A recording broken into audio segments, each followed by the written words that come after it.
Just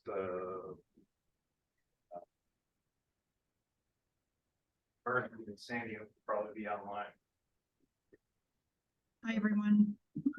Evening, Kim. How are you?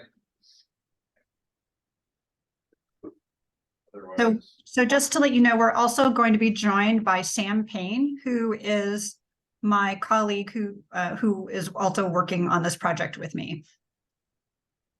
Okay. We'll make sure to let him in if he can't get in. What's that?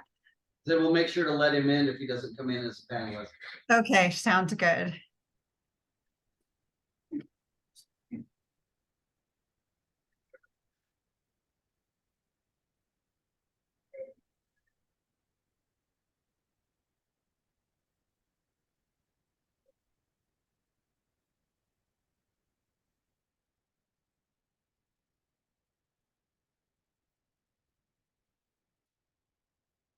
Those two show up online, but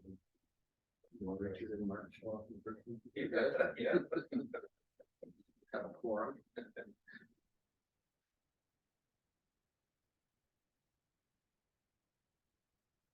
That's probably, I don't think he does anything.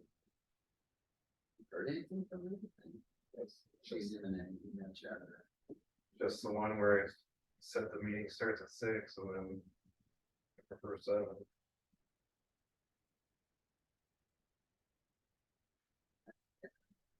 I don't know. That's-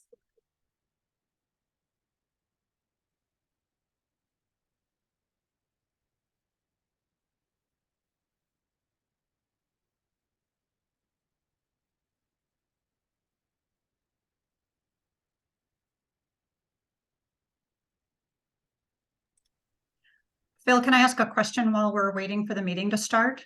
Yeah, go ahead. I just wanted to check in about the timeline for getting comments back and getting everything finalized before your city council meeting in a couple of weeks. Is the tree board still planning to provide written comments and feedback? You know, I haven't heard a word, so I guess we'll ask them that tonight and Okay. go from there.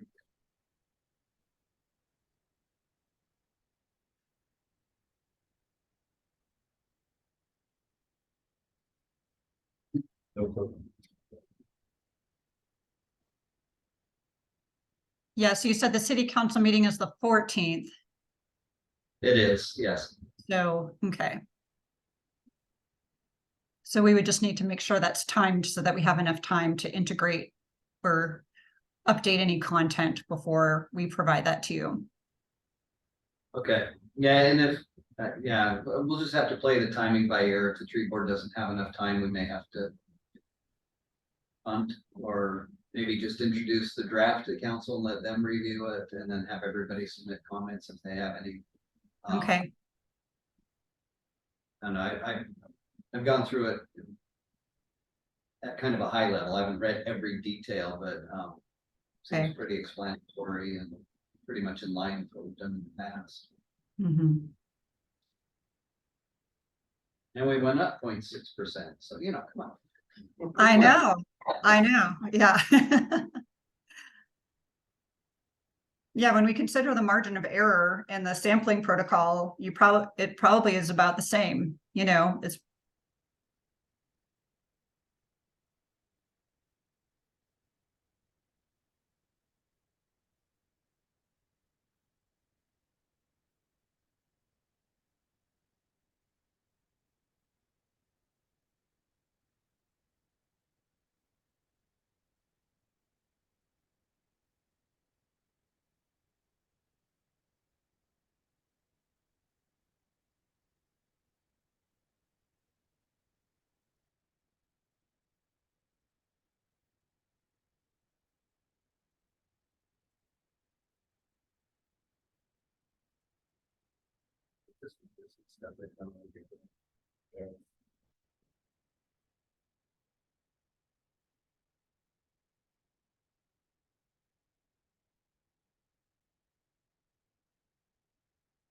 Hey, Larry?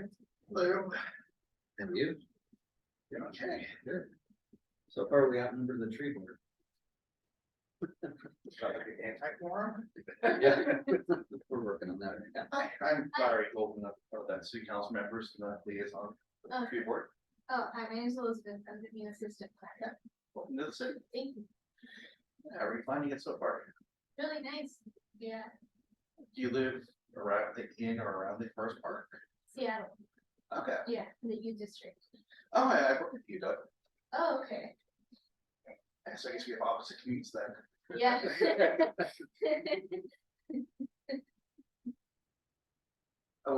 Matt was getting back to Tacoma better than getting to City Hall on Tuesday. No, actually, there was another accident. Really? That was the last thing I said yesterday. I knew it was better than it was coming in. It's probably like 15 minutes quicker. It's not much.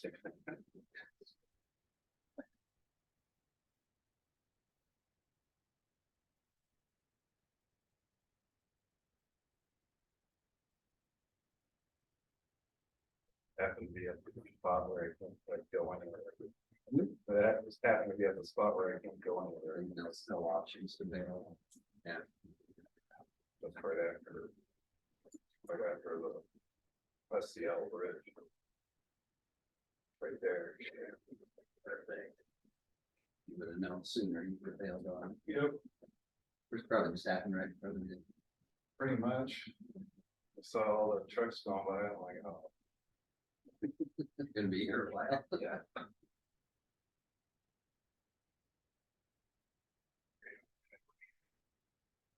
Well, at least radio.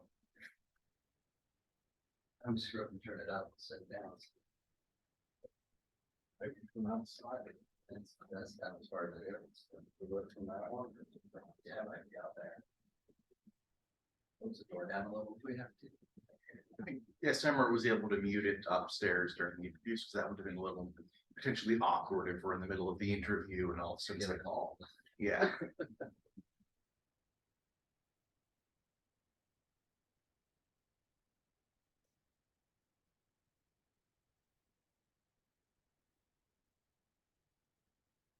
You know, which of the tree board members are gonna be in person versus Zoom?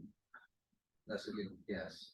Matt knows two, Marty and what else he said. Would you say you thought we were gonna be online, Marty? Marty and Sandy. And then with Dr. Richard and Mark would be here in person. Do we have the raw data yet? Cause I know, I guess we can ask it. That's what it'll come Yeah, up. I in just, conversation. all I have is the report. Okay.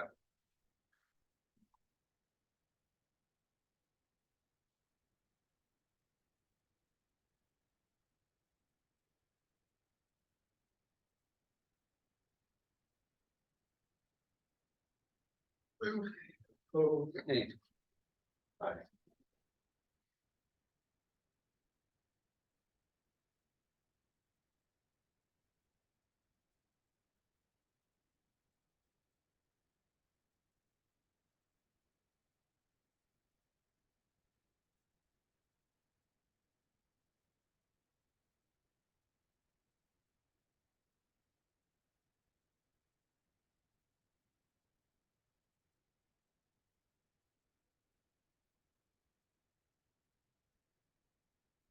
Remember?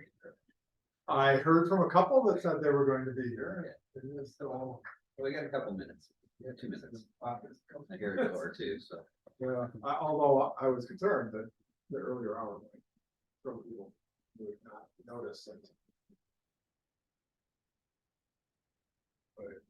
made it in red and bold, I don't know that. I know, and that's why I sent my reply around to everybody. Noting that.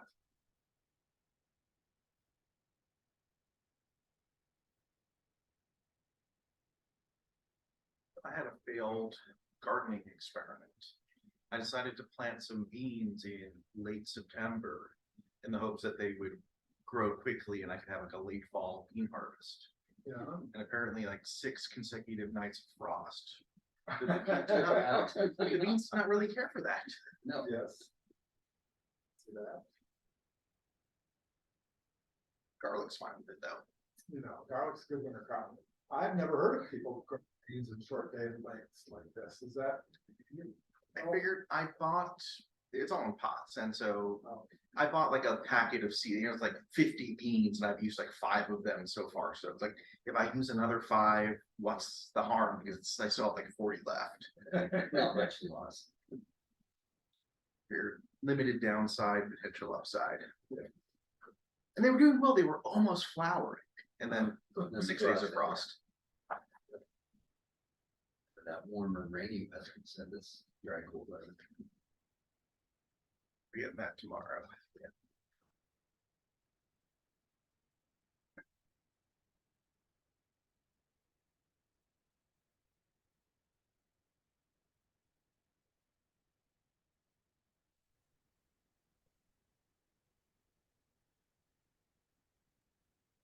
Bill, it looks like Sam has arrived.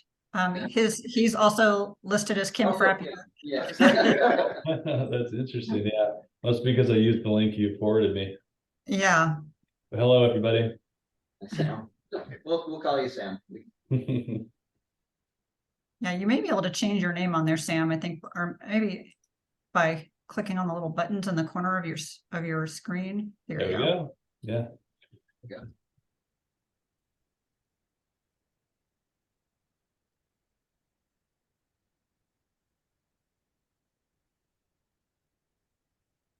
Says there's 5 participants. Who's number 5? Probably that. Okay, so still too short of number.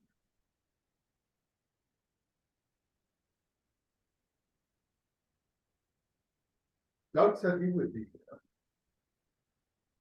Mark, and didn't Mark reply to the email saying that he Yes. preferred 6? Yeah. Yeah.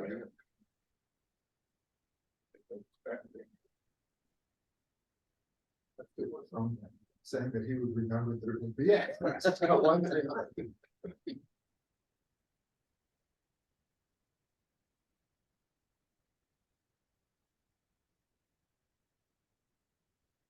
Understand there have been a few applications for the board members.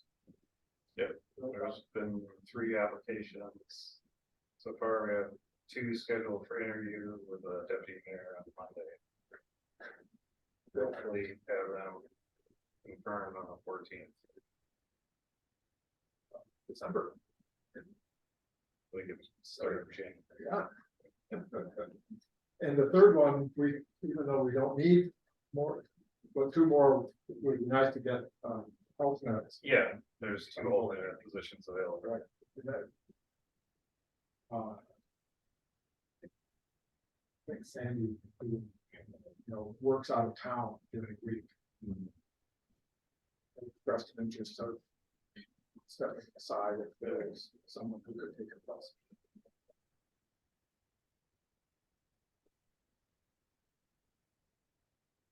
And party of the. Yeah, she's still there. I think when even you turn your video off, it takes you off. Of Oh, it the doesn't leave a squares. blank screen with a little head on it. That's some other times. There Do we have Mark? you go. Mark, not yet. And Sandy, not yet. Hear from Sandy, although she was going to be able to make it. I haven't heard either. It would be by Zoom. Yeah, Anyone sent an email or a text to them? I just sent an email to Sandy with the Zoom link. Mark as well.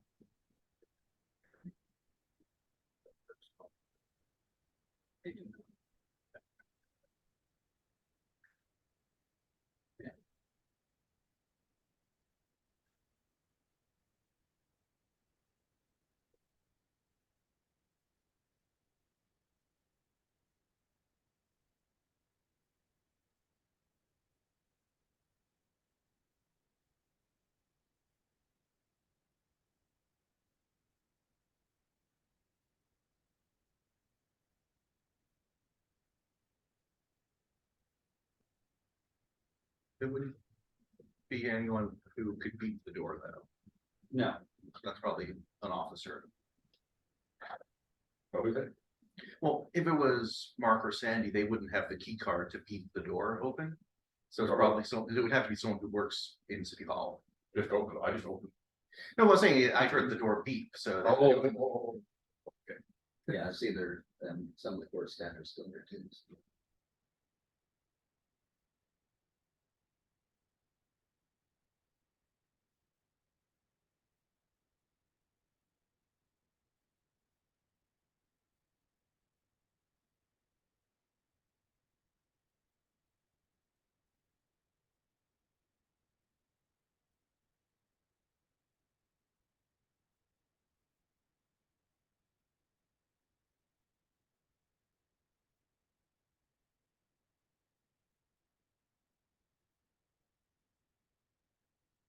Business research.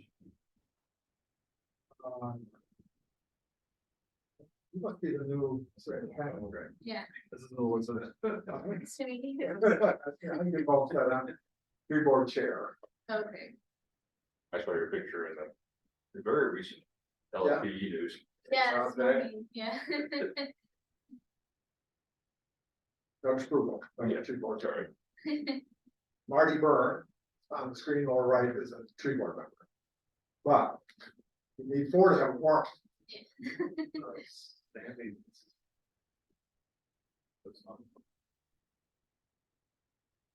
Right, let's say 6 participants up there now.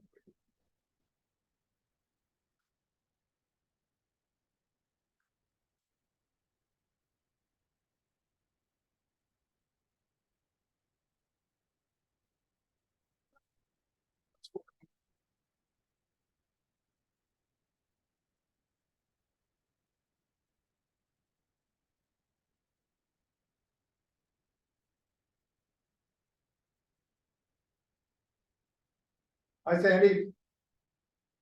Thank you for adding me.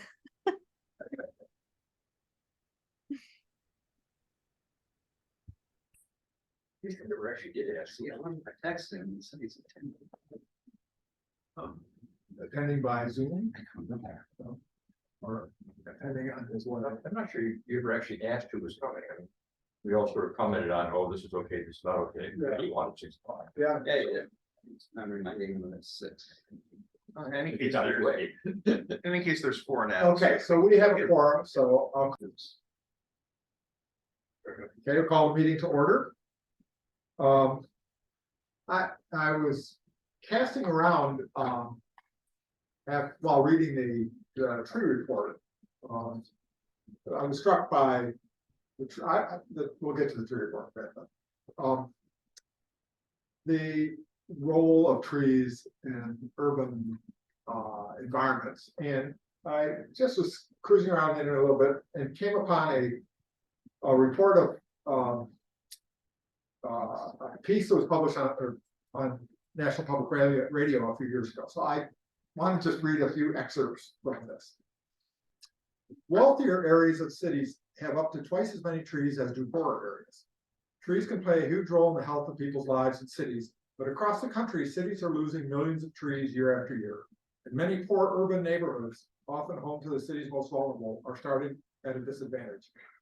If we show you a map of tree canopy in virtually any city in America, we're also showing you a map of income. And in many cases, we're showing you a map of race and ethnicity.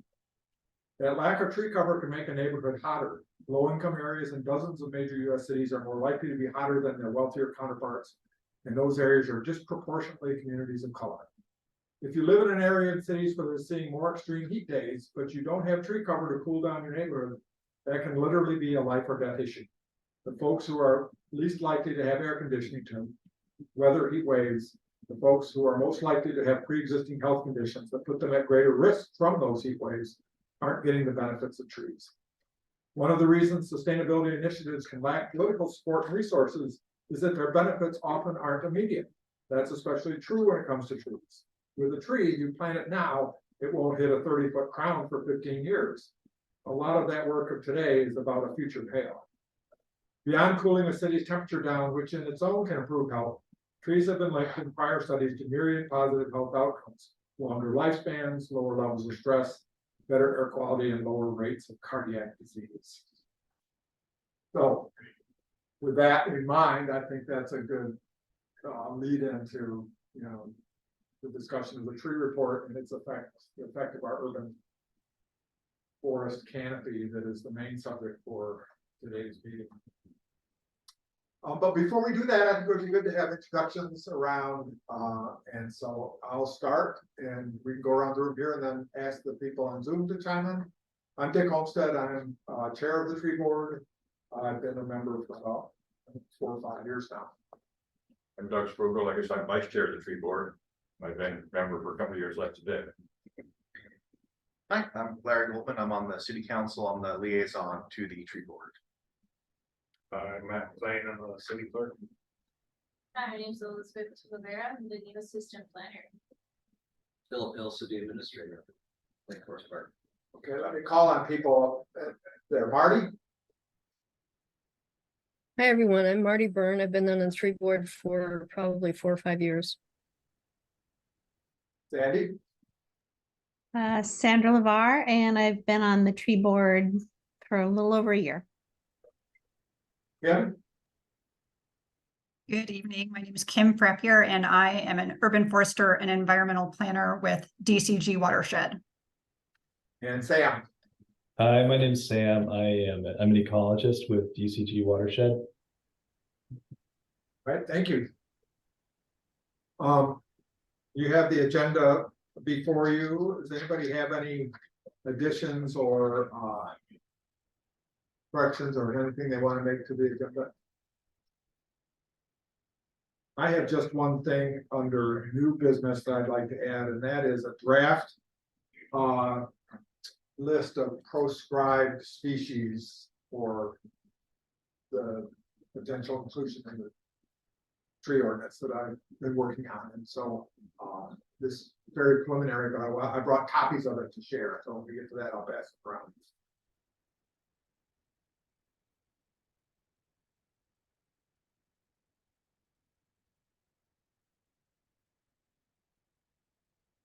We have a motion to approve the minute or the agenda. So moved. So move second. One Marty, second. Okay, all in favor? Hi. Show of hand. Okay. Agenda is approved. Minutes. Matt Center on the minutes from the last 2 meetings, I think. Well, the July meeting and the October meeting. Anybody have any corrections or additions for the minutes? Let's do the July meeting first. Any motion to approve minutes for the July board meeting? Doug? Sorry. Oh, second? Sandy, thank you. All in favor? Okay, July minutes are approved. The October minutes, the corrections or additions to the October minutes. Motion to approve. So moved. Doug, second. And looking at Sandy or Marty, one of you just need to second this. Thank you, Sandy. All in favor? Okay. Marty, you need to raise your hand higher if you're raising it at all. Okay. Minutes for those 2 meetings are approved. The next topic is citizen comments. But as far as I can tell, we don't have any citizens either in person or online. Nobody's online. Okay. So we can go ahead. The next item on the list is communications. This maybe Phil or Matt, one of you could repeat what the status is for prospective new board members for the record. We had 3 applicants apply for the tree board. We have 2 interviews scheduled with the deputy mayor on Monday. Okay. And the third one will have an interview at some point. Hoping for Monday, they just haven't responded. Okay. All right, any other communications we should take up? Okay. Old business website and social media outreach. That included content. Is this your work, Sandy? Yep. Can I ask you to run us through this? Yeah. first questions though, Matt, did you, or anybody, did the, material that I had get handed out? Or no? You've got a packet here with. You do? Yes, Okay, I wasn't sure if it got forwarded to you. Yeah. All right, so the packet, I think, would include a proposal for education outreach. Basically just outlining the overall approach would be to get on a cadence with repeatable content. So taking media content that we've already shared with the public and putting it into a format that can be digestible by a broader audience. So, for example, there are articles that have been written for the News Times or the E-Times, and those could be broken up into smaller chunks and put out onto little talk boxes within the e-news, as well as handouts that go out to the customers, or on social media, small Instagram, Facebook, repeatable notes that are targeted to keep hot topics in mind. So things like Ivy Out, Arbor Day, so many choices. There's quite a bit coming up actually this month, right? With taking care of trees, recycling trees, planting, et cetera, et cetera.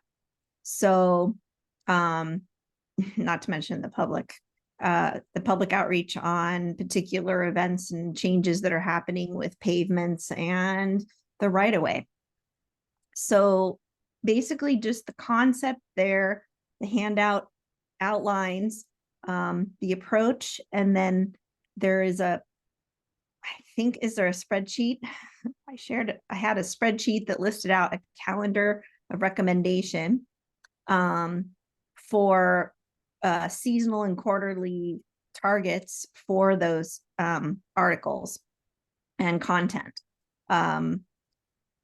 So the piece that's missing, or that is going to get, I guess I would think, handed off to Marty if it hasn't already been, is working with city staff to get the content into the small enough size. So basically an editor's approach, where you need to take the content and put it into the right number of words, the right imagery, the right size of the imagery, basically the taking up of the space. That's it. That's what's left to do. And there's a lot of content in there. So can you remind us again of where you intend this content to go? Social media? Sure. Yeah, it basically would all leverage website? the news, the e-newsletter. And then there would be selections of that in the quarterly printed newsletter, and then smaller selections of that could be posted onto Facebook, Instagram, and Twitter, or X. Yeah. And that, who would be responsible for getting that stuff posted? Would that have to be tree board volunteers working with city staff? Or would it be a request that the city staff take some responsibility for this? So, I could just offer that with what Sandra has provided, we can take this and get it to our deputy city clerk. She's one who does the newsletters. She works with the printer, and so we can get this into the format that will work for them in both the print and the e-news. I also see some of this, it would be great on the website. Yep. Maybe some separate mailers. We've been talking, and the mayor's talked a long time about, getting people to understand the tree code and how can we get that information out. So I think this is a good start. So we'll take a look at this and see how we integrate it into all the media. Yeah, it's quite a lot. And so, yeah, exactly. Breaking it up into smaller chunks. The website, just as a reminder, the website content proposal was a couple of months ago. And yes, this basically goes hand in hand with that. You can't really do one without the other and vice versa. And it's a repeatable content so that the broad constituency recognizes the same message repeated, no matter how that message is delivered. And did you provide some web content previously at a tree board meeting? I want to make sure that nothing has gotten lost. We've had a lot of staff changes, as you know. So if something's been missed, you know, if you want to resend it to Matt and I, we'll make sure that we have all. No, I think Matt had it actually, and Matt kind of ran with it. Yeah, but what you provided was kind of scrambled because it was rewriting of stuff that had also been rewritten by somebody else at the time we got it, so it was hard to compare what you did with what was already there because they weren't based on each other. So maybe resend it. I didn't update anything since August. I assumed Matt would do that or someone else within the city staff. Okay, so it sounds like we have it. All right. Yeah. Could I offer a comment? Yes. Well, first of all, let me apologize. I'm very sorry for being late. I even saw the emails before, making sure it was 6 o'clock, that I creature habit, I guess. I just want to say it's really obvious that a lot of work has been done with this. I think mainly that's been you, Sandy, and Marty as well, maybe. A lot of work that is in our packet tonight. Almost to the point where I find it a little bit confusing, and I'm glad to hear city administrator talk so confidently about working with this material. It does seem to me that the major priority would be that website, and a good deal of work has gone on with that. But clearly, I think before any more work goes on, it should be shared with the deputy city clerk. Is Joanne the one? Yeah, with Joanne. Yeah, we'll get with Joanne and see how we can fit these pieces together. I think another priority maybe, and you've done a lot of work on this, would be an explanation of the code or the tree removal process. I think there has been a fact sheet or a summary sheet available, in the planning desk in the past.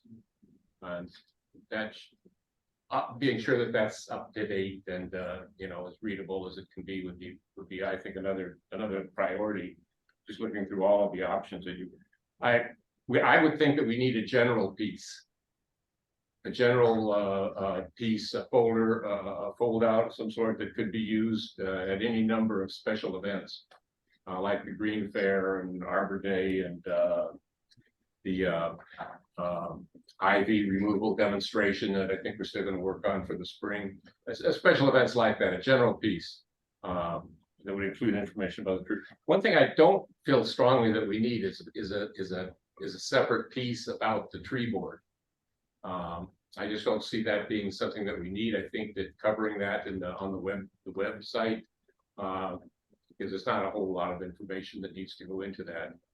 So I would say incorporate that into the website. So I guess I'm saying that with all this work that's been done, good work that's been done, I think there are a few priorities that would be worth just focusing on. And maybe doing some of these things as they come up. I mean, I know like a general piece that could be repeated would you could anticipate during the year when that would be helpful to have. But there may be other things that, should be kind of taken as the opportunity comes up. Short pieces are needed, or like articles in the city newsletter, for example. Maybe an example of that. So anyway, thank you for all this work. So quite a bit of what you've mentioned is already out there. So for example, we actually already have the the third page printed flyer that we hand out.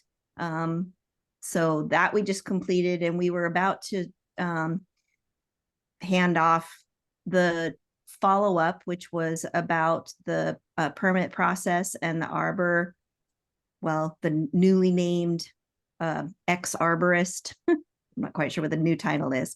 So we were ready to publish that, and all we're looking for is the label for that. And then as far as the website goes, yes, that was handed off this past summer. And then most of the work that you're looking at was actually done last year. We've just been waiting for an audience to hand it off. So, yep, I agree that there are other priorities.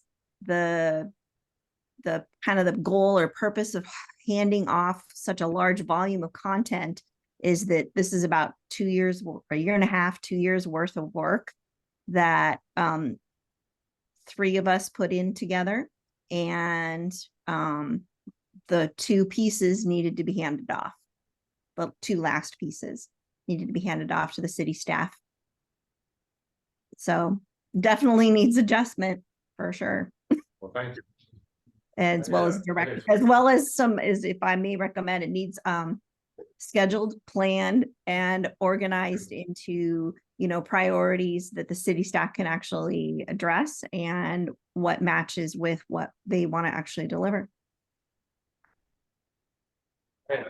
Marty, Marty, something? Yeah, I wanted to add something to that. There's been a little sprinkling of event talk through this, and we had a bit of a problem completing our Ivy Out event this fall, but I'm going to meet with Corey Roche in a couple of weeks and talk to her about what's the best way to get started with event planning. What do we need to do? Is there a checklist or some guidelines or something? And then I'll look ahead at the calendar to see when we could plan some events. So I'm trying to take a longer term approach on this and get on the right side so that we can actually go through with them. I had a few comments. I was a little confused by some of this because some of it sort of came back and went and came again. But I really like the Christmas tree article. I think if we can get that on the website right away, you know, because now is the time to do it. Next month is going to be kind of late. And it's a really well written article, and it's very, I don't know, did you write it, Dave? No, I did. was that, did you do that? Did you write Sandy? that? Yeah. Yeah, that's a really nice Was article. that one we ran last year or? Yeah, it's a 3-parter. There's a 3-part article.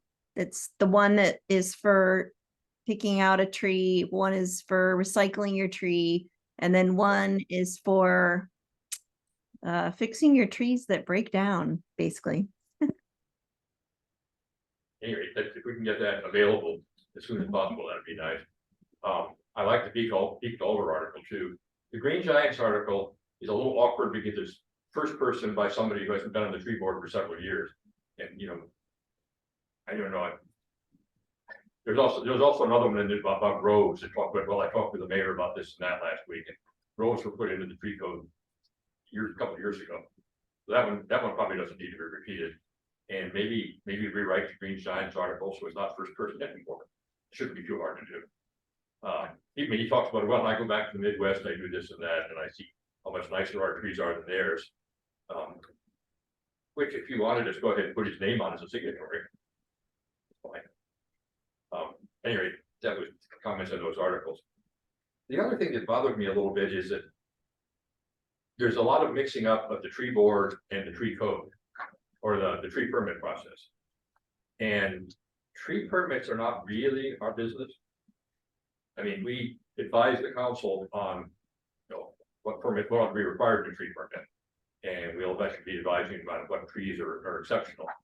But we don't do tree permits. It's not part of our remit. So sort of combining tree permits and the tree board together under the same heading, I think gives the wrong impression for 2 reasons. First of all, you know, it's not something we do.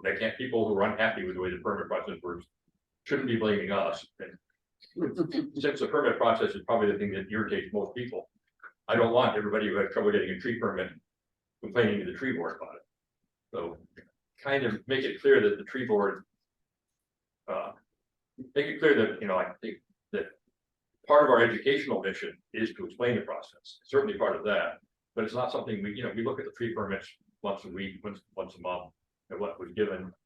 And, you know, you're saying, yeah, it's interesting. But we aren't really all about tree permits or tree permits, and we don't have a whole lot of oversight over it. That's handled at the staff level at the city. So I kind of like to see those two things separated. As much as possible. But again, it's a really important part of our education. This is the part of the city's tree policy that people are most likely to get upset about or wonder about. So, Yeah, that was the goal right there. but It wasn't necessarily to propose a change or anything to what the tree board does, so much as address an issue that the city has in communicating, educating the public about what the tree code is and how tree permits are impacted by it, and what the arborist does and how that's impacted by it, et cetera, et cetera. And so all of the content is taken from the website or past articles. there was something here that was, it was a page about what the tree board does, and the third thing in the thing was the big thing about tree permits. And again, it's not really part of our arena. We don't really do that, and I don't want to be blamed for it. Yep, that's why we need an editor for sure. I will point out that the December article is going to be in the print newsletter. Oh, great. The Christmas tree article, yeah, fabulous. Oh, good. Anything else on the website, social media outreach? The next on here is the proposed flyer for the city newsletter. And is that the item that's? Oh. Which I didn't see here. There's a lot of In the, yeah, there's one called Getting to Know Your City's Arborist. That's on the online version. When you click on the link in the agenda, it takes you to page 37, which is getting to know your city arborist. Okay. So Sandy, is this one that you put together also? I'm not 100% sure, but because I can't see it, but I am guessing that it probably is, except for the fact that I thought that was on hold. So we have an arborist. Yeah. So that would be the proposal, except for the fact that we apparently don't have a city arborist anymore. We have urban forestry planner. Is that close? Yeah, it's a different title, but it's the same position. It will still perform the same duties. Okay. We do not. We have a contract arborist at this point in time. So let's, Okay. I think we should postpone getting to know the city arborist Yeah, or the city urban forester. So then there's one, yeah, simply it starts with, this is a fantastic community, and we know you all love it here. Do you have those in front of you, Sandy? Is that, oh, they're on the screen now. Can you see that? yeah, they're on the screen Okay. now.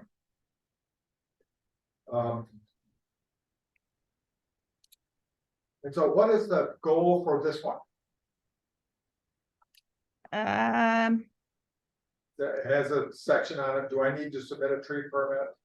Right. Can you This one that scroll we to developed the- for to distribute to homeowners or for distribution at events? both?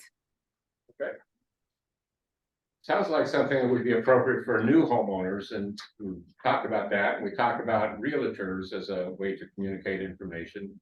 Something in that order. I saw that first paragraph on several other places where I don't think it's appropriate to talk about that you'll love it here. I don't think that's especially nice for new people, but there's probably some other language there to describe the affinity that our citizens have for trees.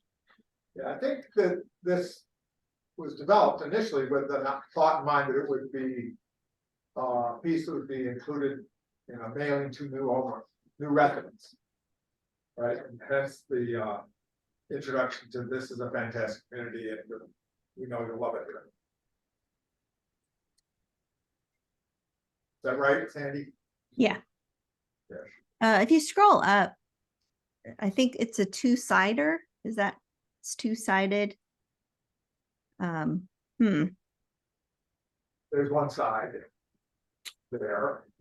Let's see. Okay. So, oh, I see what happened. Okay. Scroll all the way up. I see what happened. Okay, this is smaller sections to use in social media. That's why it's a little confusing.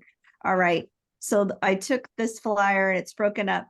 This is one of 8, right? So each section is basically Instagram ready, Instagram, Facebook, Twitter, X ready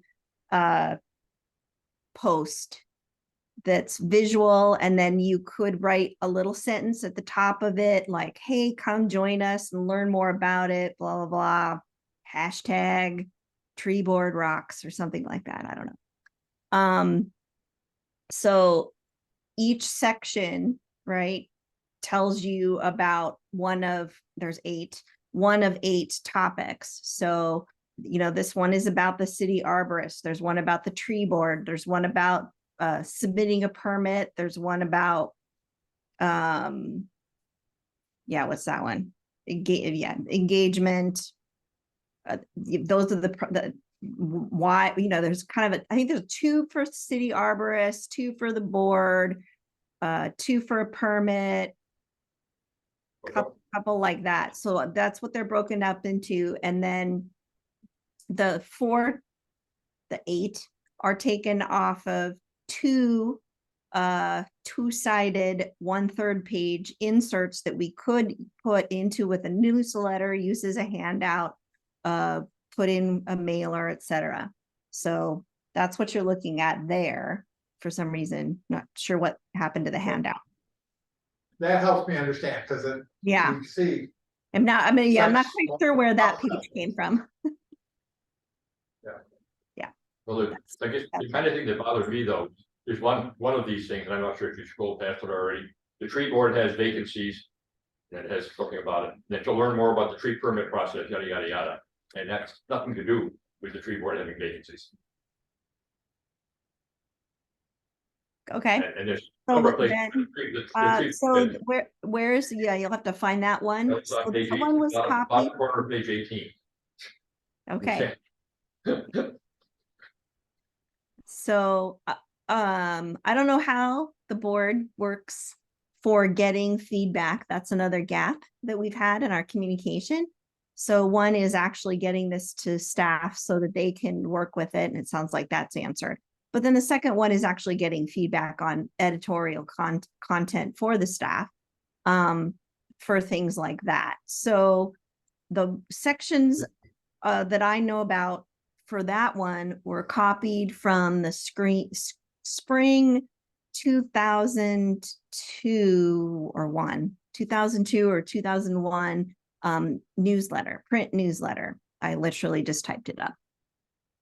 So if there are errors in that, I'm sure that Joanne will be able to, or excuse me, someone at the city staff would be able to work on that and make it more correct.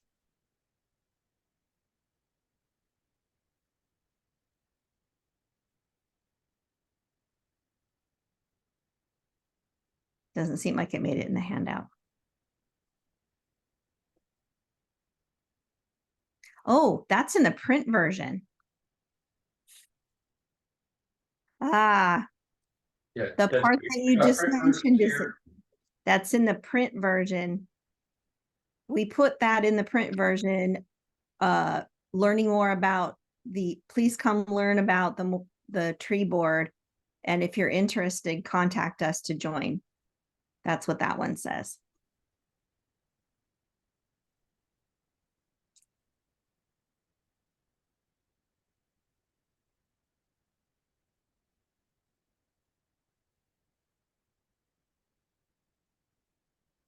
I know it might be difficult to get us all together in the same room at some point. That might even contravene rules, but it would really, I would love to be able to sit around the table together with these things in front of us and sort of hash it out. You know, hard to see them in a format like this. And, you know, on a once a month and we have to go over it in a meeting like this where we can't even. You know, sort of mark it up or have Sandy explain to us a little more clearly about what the intent is and the rationale for each individual part of the media blitz. Yeah, it might be best if you just took a red pen to it and then handed it off to Matt or someone to collect. But I mean, for example, the point that Doug just raised was one that I had thought about previously when I looked these things over, is that, you Yeah, know, the permit process is a city administrative responsibility, and the tree board has a totally different responsibility that's not part of the city administration. And so we shouldn't have a flyer, for example, that would have them side by side. I think. Is that you more or Yeah, less your yeah, that's concern? my point, yeah. But each one individually, as say a social media, where they aren't juxtaposed so that anyone would be confused about who's responsible for what. All of them seem to make more sense to me that way.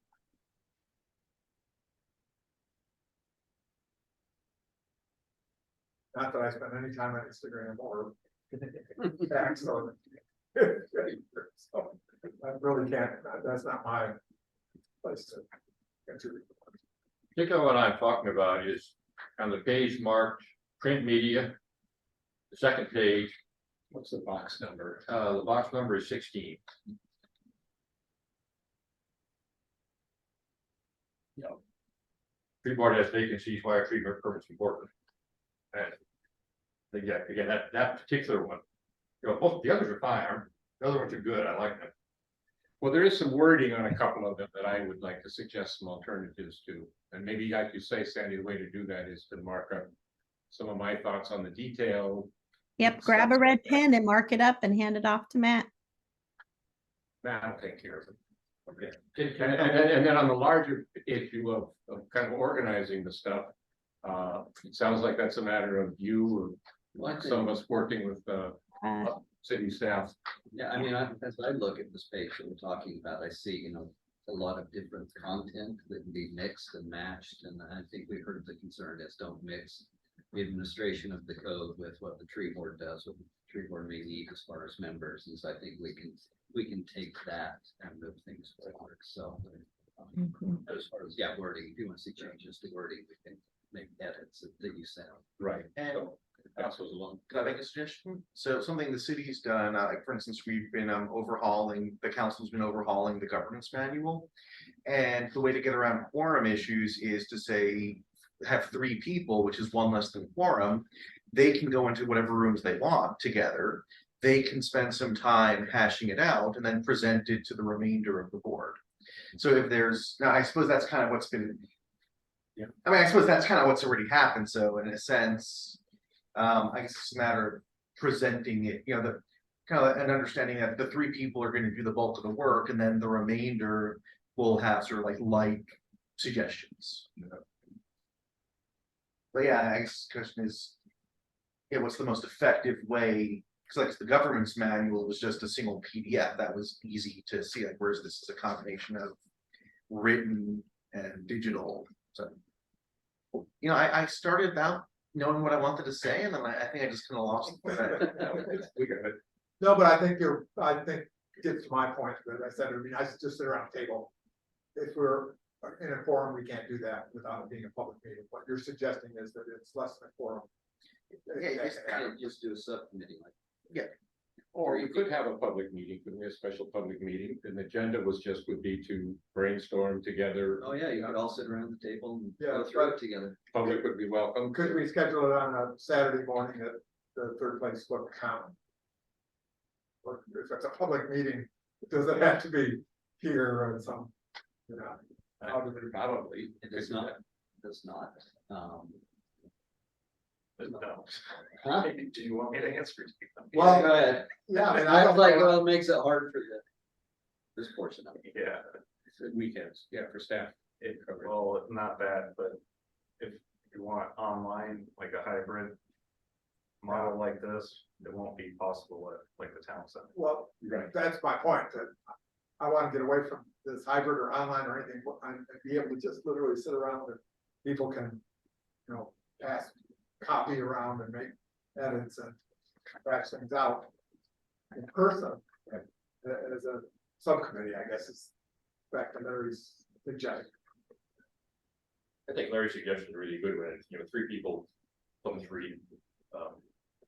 Sit around and look at these things and see what goes where and what they mean. There's a stack here of they were pages 37 through 41 that are just single sheets that I really can't tell whether they're print or Facebook or what. And again, sitting around a room, you just go, oh, that's Facebook, and you be done with it. Yeah. Trying to read it individually is kind of hard. The other thing one thing that did concern me, this LFP page 19, LFP times half page. And that's the one that has the tree board has vacancies. Why are tree permits important? And that's this right here. Yeah, I'd see that's the one that particularly caught my attention. if these are to be modules that can be used in social media, for example, the one where it says the tree board has vacancies, if in January we have 3 new board members, then that will be relevant, right? And that's the sort of thing that could be just kept in reserve and in the archives and put out whenever is relevant. And other things, can be posted. These don't have to come out together. Marty, I see your hand up. Yes, I have a question and a comment. The question is, does a gathering where we're a group of us, no matter the number, is looking at this content and making edits and suggestions and brainstorming, does that have to be an official meeting? In other words, do we have to, I don't know how to put this. It depends on the number of people that are. Okay, so whenever we gather, we have to have a quorum if we're going to have a meeting, right? Right, yes. And if you don't have a quorum, correct me if I'm wrong. If you don't have a quorum, it's not an official meeting, and you can do it in my basement. Right. Okay. Okay. So technically, you could have a meeting anywhere, so it doesn't. Yeah. Even if, It doesn't have to be on a Saturday, it can be on a Saturday because it would be. Yeah. Right, Official representation. but we'd still have to post it as a meeting. Even if it's a quorum, Yeah, you even could if have it anywhere, it's just would have to be posted on the posted, state website and so on. post an agenda. Okay, and my concern is that if you open this up, this kind of discussion to a public meeting, you're gonna get a mishmash. Yeah. It's gonna take forever to get those Well, it would, comments to some kind of, before a meeting, under those circumstances, the public would have 3 minutes to comment, but would not be there participating as hands-on. Okay, involved I with the see. project that we'd be working on to do that. But the 3-person meeting is much simpler. Yes. Yeah. You're not anywhere, anytime. So maybe we could follow up on this offline. Sandy, are you still, you're in Lake Forest Park on weekends? Is that your schedule? Mhm. Well, maybe it would be good to have a meeting. Maybe we could have 2 meetings in which you could meet with a couple other people in one and with a couple other people in the other. So we could have a couple of subcommittee meetings where everyone would have a chance to pick your brain and fully understand what it is that your goals are and intent with this is, and we'd all come to a better understanding, I think. The risk there is what's called a serial meeting, where even though there's never a quorum at any specific time, Yeah, it's pretty obvious you're trying to circumvent it, not in any sort of malicious way, but I see. the state frowns on that. It does seem like getting my time in person is going to be challenging. Okay. Additionally, I'm not necessarily the correct audience at this point for the content. So a better approach might be for content, not necessarily approach, but for content delivery, typos, I want to say this, not that, this is incorrect or not, this meets the code or not, that kind of thing. You can literally take the pieces of paper in front of you, take a red marker, mark them up, hand them off to Matt, and then they can be forwarded to editorial for the city staff. Okay. There's no more board review that would be needed at that point beyond correction, of course. He has and- final word on what they post and publish anyway, so. Right. It's a Okay. recommendation. So Well- I will remain open, but I rarely have weekends available, and this wouldn't necessarily fit that need either at this point.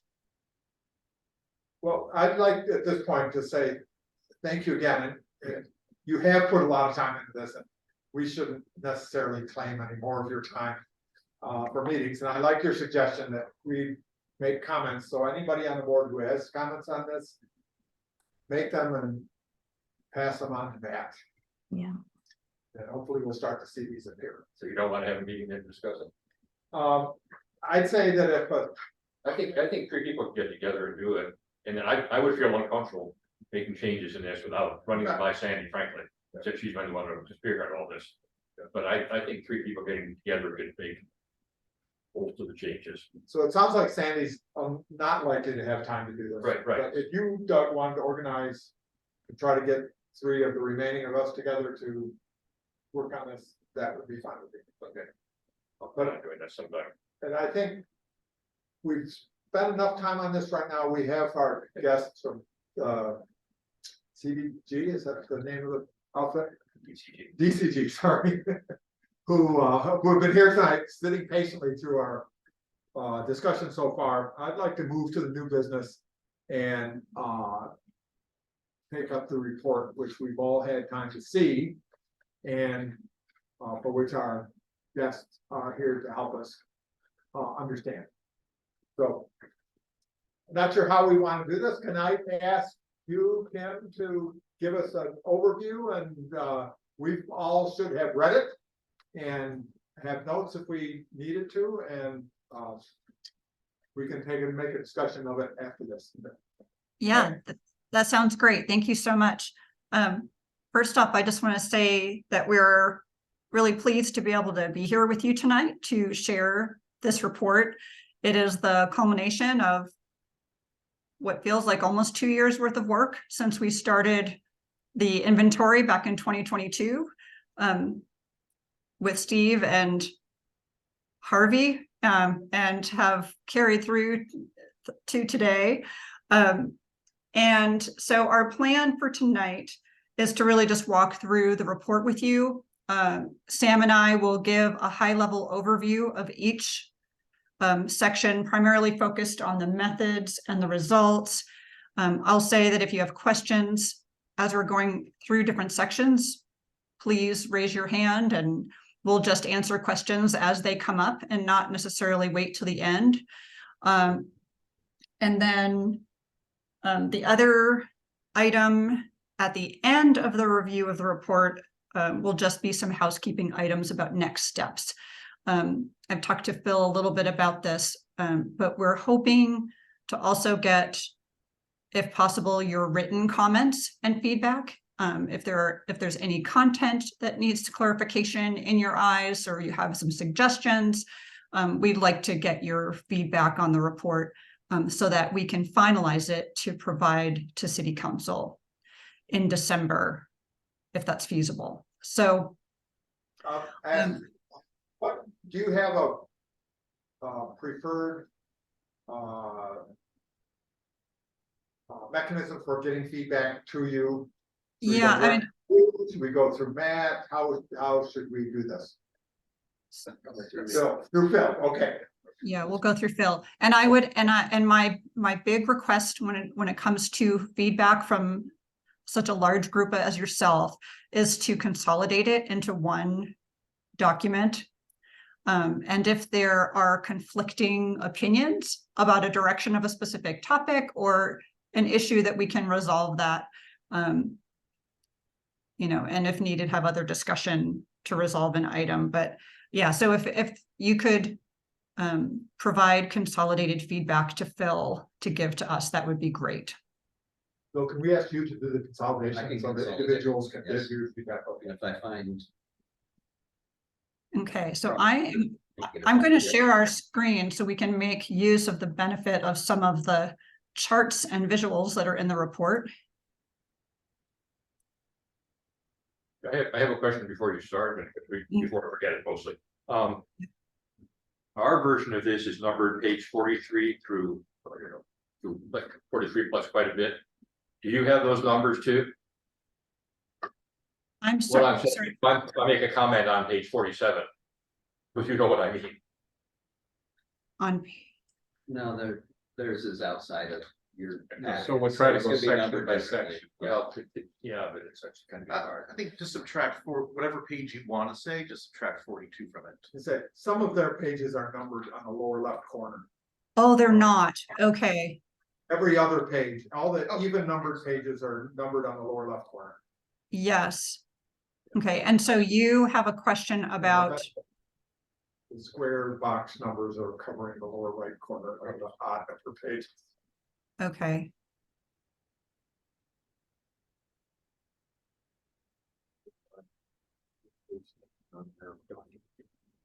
It's page 56. I don't know. There's page 2. Page 56. So pages 1 through 4 of what we got are not numbered. Which is, Yeah, that's right. Okay. All right. we'll use your page numbers. okay. All right, shall we begin? Yes. Okay. So as you know, the purpose and intent of this study was to repeat the 2011 iTree assessment that was conducted and sponsored by the tree board, using the plot data collection that we did in 22 and 2023. We assessed urban forest structure and composition. And with that data, we were able to quantify the ecosystem and economic benefits that the urban forest provides to Lake Forest Park. This was all done, of course, using the iTree Eco software that was developed by the U.S. Forest Service and Davey Trees and other organizations. And in addition to that, we also, using LiDAR, did a tree canopy height assessment to supplement that data. So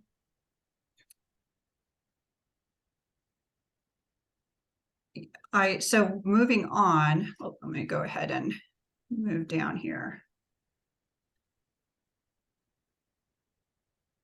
And I will say that we're going to focus on, I guess, we're not going to go through the report in deep detail. If there's a specific question or item that you would like to discuss that we haven't covered, then please let us know. But I'm going to go ahead and move from the introduction here, and we can dive into the methods and the results.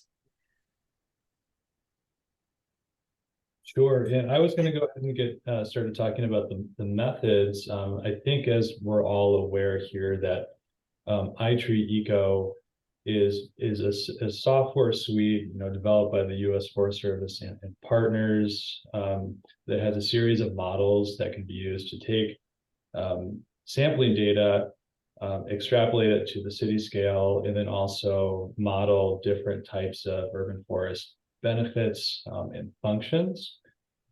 So there are different types and ways that you could use this. We decided to use the pre-stratified design consistent with what was done previously. We captured 100 plots, And they were consistent with the same plots used in the last ones, so that we had consistency over time, except that there was quite a large number of those which we were denied access to. And to ensure that we had a sufficient number of them, we generated new random plot locations until reaching 100 plots. This was done between 2022, 2023. And that, I think, is it for this page of the method section. If you want to move on to the next one, Kim. I have a question about methods. Yeah, go for it. If you're moving from away from methods to results. Well, I just curious, I see the list of metrics that are included in the iTree process there. I did not see any information about invasives like blackberries or knotweed or ivy. And is that because the iTree doesn't specifically enable data collection on that, or Yeah, did you decide just not to include any information there? that is correct. Yeah, the shrub and ground cover level invasive species composition is not one of the metrics used in the iTree model. So we don't have data that specifically addresses that portion of it. What we do have is tree species which are invasive. They're the only strata in the iTree model. Yeah, we did. I will add that. Survey. Yeah, I know it's explicitly a tree survey, but it seemed like when you have 100 plots and you had people on the ground at each one of them, I think each one of them, that would be an opportunity. And I'm not faulting you. I think it would be a lot of extra work, but it would be an interesting way to gather information on some of those other invasives that we have. Or even if it was just qualitative, yes or no to what species were on the plot would have been valuable. Maybe something like that. Anyway, enough of that. I just wanted to mention that, Sam. Yeah. Yeah. Yeah, No, that's a good point. That would have been good information to have. I will just add though that when they were collecting data, we are collecting, percent shrub cover. And when we were assessing tree condition, our arborists were noting, whether or not there was significant ivy growing up into the canopy. I know it's not something that gets plugged into the iTree model or that is reflected here, but yeah, just to share that, we could, share all of the raw data with you.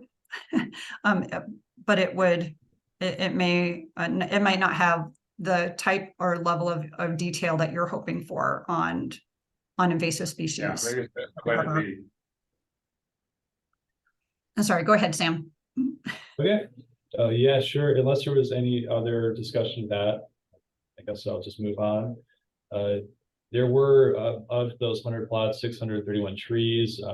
The metrics we talked about are all listed there. I think we've seen those and don't need to go through those in depth, but they're mainly tree characteristic data and other, information about plots such as ground cover, and also the distance to trees, which are used to model tree benefits in cities. And can you go to the next page, please? And then in addition to the iTree eco analysis, we also did a canopy height model. And the purpose of this was to get at answering a question as to whether or not the number of large trees in the city are being retained. So this was the approach that we took to answer this with the tools that we had.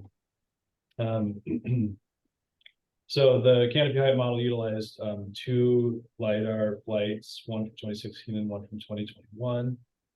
And the analysis basically modeled the height of trees in the city and then used an algorithm to identify and differentiate individual trees so that we could make a histogram and get data on all the heights of all the trees in the city. And I would just note that this does not capture as many trees as would the plot sample, just because the LiDAR data isn't very good at identifying understory trees or trees that have overlapping canopies. So the actual number of trees in this method is a little bit different than the other one. But and looking at overall tree characteristics and percentages as a whole, gets to a fairly accurate answer to that question.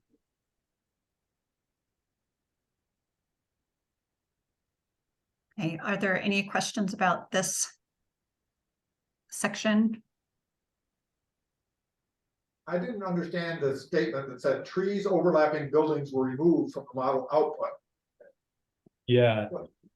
I suppose we could clarify that if that's one of the things we should do in the next one, but basically the canopy height model isn't able in of itself to differentiate a tree versus other structures. So it will identify basically buildings or in some cases even very small objects as trees. So in order to get rid of those, we had to remove those under a certain height to eliminate some of the noise. And also we used a layer that showed impervious surfaces and buildings and removed every tree that overlapped with that layer to ensure that trees, that buildings which were misclassified as trees got removed.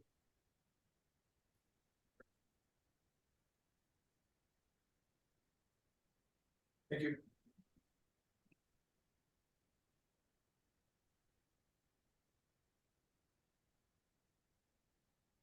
Okay, so let's go ahead and start looking at the results.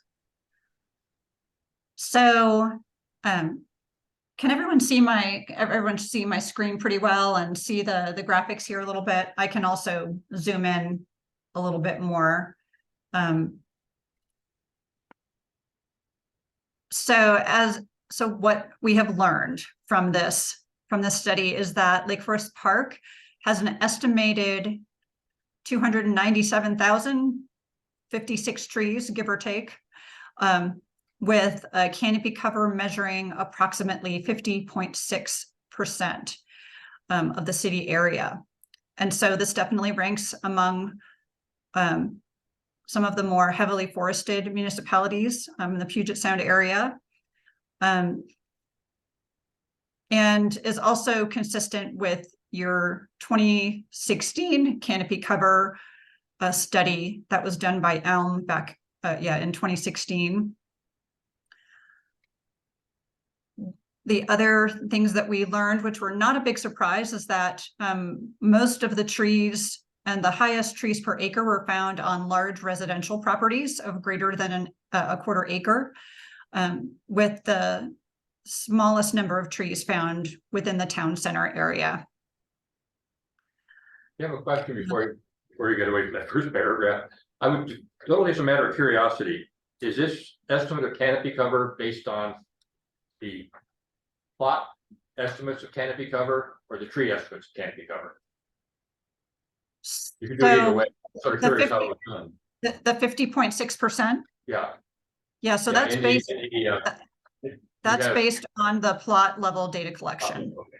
So which is a different methodology than what was used for the canopy cover study that you did in 2016. Okay, just curious.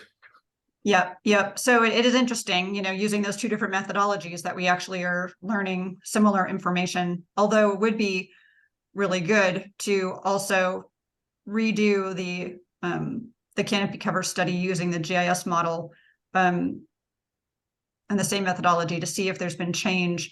One thing that Sam did when he was running all of the data through the iTree Eco is he also ran it. So I don't know if all of you are aware, but iTree actually has a whole suite of different urban forest analysis tools that range from analyzing an individual tree to doing actually landscape scale land use cover analysis. And they have a software program called iTree Landscape.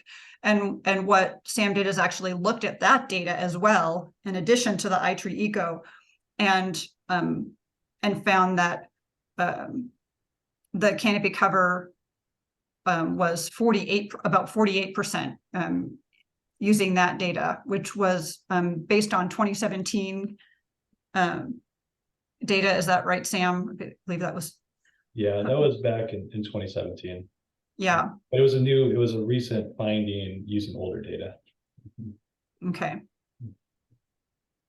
Yeah, so, Kim, I was wondering if. Oh, excuse me. oh yeah, go ahead. You still answering? I just wanted to ask if there was a minimum size you considered when you came up with 297,000 trees. It sounds like there were smaller trees than the 6-inch DBH. Okay, oh, are you on a different, I'm in the think we- first paragraph of results. okay. Just that number, total number of trees that's there. Was Oh. there some criteria for what you Oh, included? the 297,000 trees that are listed in Yeah. the first paragraph. That is actually specific output that came out of the software model. Yeah, and we did measure in the plots, I believe, trees that were smaller than 6 inches. Yeah. Presumably we measure everything that has a diameter at rest height, that's kind of standard. Mhm. Mm-hmm. Yeah, Yeah. that's about that. So anything taller than this, Anything at least DBH. anything that has an EVH, which is tall enough to have a DVH, So if you would have found been included. a small Douglas fir that was only 8 feet tall, you would still get a DBH, it might only be 1 inch. So, Yeah, well, yeah, but you that's- get small saplings too that you wouldn't include it. Right. If they weren't rest Yeah, height, but- no, that's gotcha, that's, Yeah. Thank you. I assume that's what you did, I mean, normally you don't measure EVH unless it has a diameter. Oh, yes. Yeah. So unlike with your tree regulations where significant trees are only measured at what, or counted for regulatory purposes at 6 inches or greater, we didn't discriminate on that point. So we were able to, because part of the goal was to try to capture size classes, and we can get to that right now. One thing I did want to Well, mention. Oh, I was gonna say, Kim, I think it might be worth putting an explanation in there if it doesn't get too wordy. As to what I found it interesting to wonder about, little tiny trees and saplings that they're growing in my backyard. And just if it, without getting too technical or too wordy, if it's possible to qualify where that number came from. What trees got counted size okay. wise? That Okay. should go with methods, I presume, under measurements. Maybe we go in that. Okay. So yeah, so let's go ahead. And one thing before I move on to the next page, I just wanted to mention tree composition because it's and wanted to note that the most common trees that we found were Douglas fir, big leaf maple, and western red cedar, that those were the dominant canopy species in Lake Forest Park. But if you look at this chart here, it does give you a breakout of and the percentages of what the dominant species were across the plots that we collected. So moving on here, because I want to get to your point about tree size, is that we looked at tree size class distributions, and we have a snapshot that basically tells us that about 71% of Lake Forest Park trees are 12-inch diameter or less. And so, but even though such a high percentage are relatively younger or smaller trees, that we also saw an increase in the percentage of large diameter trees compared with the 2011 study, about a 5% increase. And we also found that trees greater than 24 inches in diameter now account for about 10% of the total tree population, which is an increase from 2011. And so to get to your point about size class distribution, if you look at these charts down here at the bottom of page 8, it provides a break. The one on the left, figure 6, shows the size breakout by diameter broken out across the different stratum that we collected in. So large residential versus small residential versus town center. And then the tree DBH distribution is in figure 7, and that just demonstrates that the highest percentage of trees really fall. I mean, I guess we should fix that. We really don't have 0 to 3. It's more, we weren't counting clearly things with a 0, so we should probably make a note of that. But those, representing, really, it's just less than trees that were less than 3 inches in DBH. But that we do see this skew to the smaller and assumed younger trees, although 6 to 12 inch DBH is still a good sized tree. So thinking a little bit more about, so does anyone else have any questions about tree size class before we move on from that? I'm gonna have some questions about just data presentation. and Okay. some- We can either wait until you get through going through the results, or I can bring it up now, but. Either way, we can start talking about it now if you'd like to. Well, so one example that stood out to me was that early in the introduction, I think it points out that the city had a goal for percent of tree cover for large lots, small lots, and the town center area. But you don't report that what your findings are anywhere in this report. And I thought maybe it'd be in the appendix or something, but I thought a bar chart would be a good way to present that, like you have done for trees per acre or leaf area, both of which are nice bits of information, but the one that is explicitly comparable for what is a target goal for the city isn't presented. Do you see what I'm getting at? And that was tree cover. Can you repeat that last part? You were breaking up for me just a little bit. In the introduction, you mentioned that the city has goals for canopy cover for large lots, small lots, and the town center area. And you don't present the data from your survey in that way that we can look and see what the tree cover is for large lots, small lots, and the town center. You do report trees per acre, and you report leaf area in those strata, but not tree canopy cover, which I think would be nice to have in. Yeah. And Sam, does the iTree model break out actual canopy cover per stratum like that? Yeah, that's what I was just about to say is I don't recall the iTree model providing canopy cover data exactly in that way. When we look at this again, I could take a look and see if that was somewhere I missed, but I don't believe that is one of the things they do. I'm not sure if that's because the iTree Eco model tends to focus its efforts on functions and benefits and isn't necessarily designed. I mean, it does do canopy cover, it certainly does, but that's not what the model was itself designed to do. I think partially because there are other methods of doing it that use spatially explicit, LiDAR data, canopy assessments tend to be more accurate and more widely used for that purpose. But we could certainly look into if that's something we have access to. That would be a really simple thing to do just from the raw data. You've got 52 plots, you've got an estimated canopy cover for each of them. Yeah, I don't believe that canopy cover was actually a metric from the plot. iTree actually models canopy cover using I think the canopy, it uses the size of canopies from measurements in the plot. So it has some sort of model that applies that isn't actually one of the input datas. So it could possibly be remodeled, but it's not something that would be necessarily easily done with the raw data. I mean, the plot metrics include tree cover percent. So it shouldn't be that hard to sort out the 52 large residential trees, the tree cover, estimated tree cover for each of them, and average it. Oh, okay. The size. I see what you're of the lot might saying, be yeah. different than the size of the lot. Right. The- Yeah. Yeah. We could look Right, it into would be a that. useful graphic to include our desired cover for these things.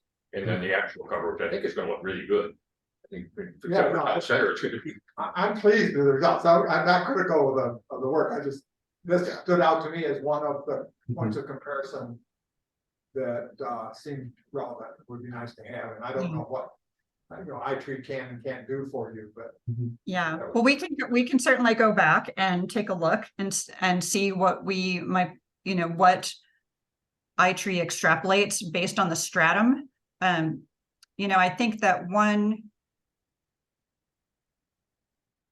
yeah, so we can certainly go take a second look at that and report back on that. And one other data presentation point that that the scientist in me thought, came up with as I was reading through this is that in the methods you point out that iTree with data of these sorts is hard to estimate error, but that I think you cite studies that say it may be in the vicinity of 17%, or at least that's the number that comes up. And then when you start talking about increases, say in trees of a certain size or one thing or another, those percentages are really small relative to that error. Mhm. So, while the trend looks good, a scientist reading this would say, well, there's no statistically significant difference here. Mhm. And so I don't know how to finesse that to show that these results do make it look like we're moving in the right direction, but Mhm. while still adding that point of caution that Mhm. the methods are slightly different, or the plot sampled are different, and therefore there's, it's not clear that a 5% increase in some size class really represents a significant increase. Yeah, we actually agree with that. That was something that we discussed a lot internally. And we noticed the same thing. The differences are small. We don't necessarily have a way to describe that error exactly as you said. I think one of the reasons we decided to include it was because that was part of our sort of purpose and mission of this project. And we had thought at times about removing it entirely, those comparisons, or keeping them. So if you had any, preference there, or direction on how to present that, we would gladly, work with that. Well, I hope you keep it, because it does look good. Mhm. And Yeah. I've read plenty of scientific papers that talk about trends when they can't show significance. Mhm. Yeah. Because data will show a trend or a directionality, even if there's not significance in a Yeah. statistical sense. And so But maybe but I do think we could do a really clear job of explaining the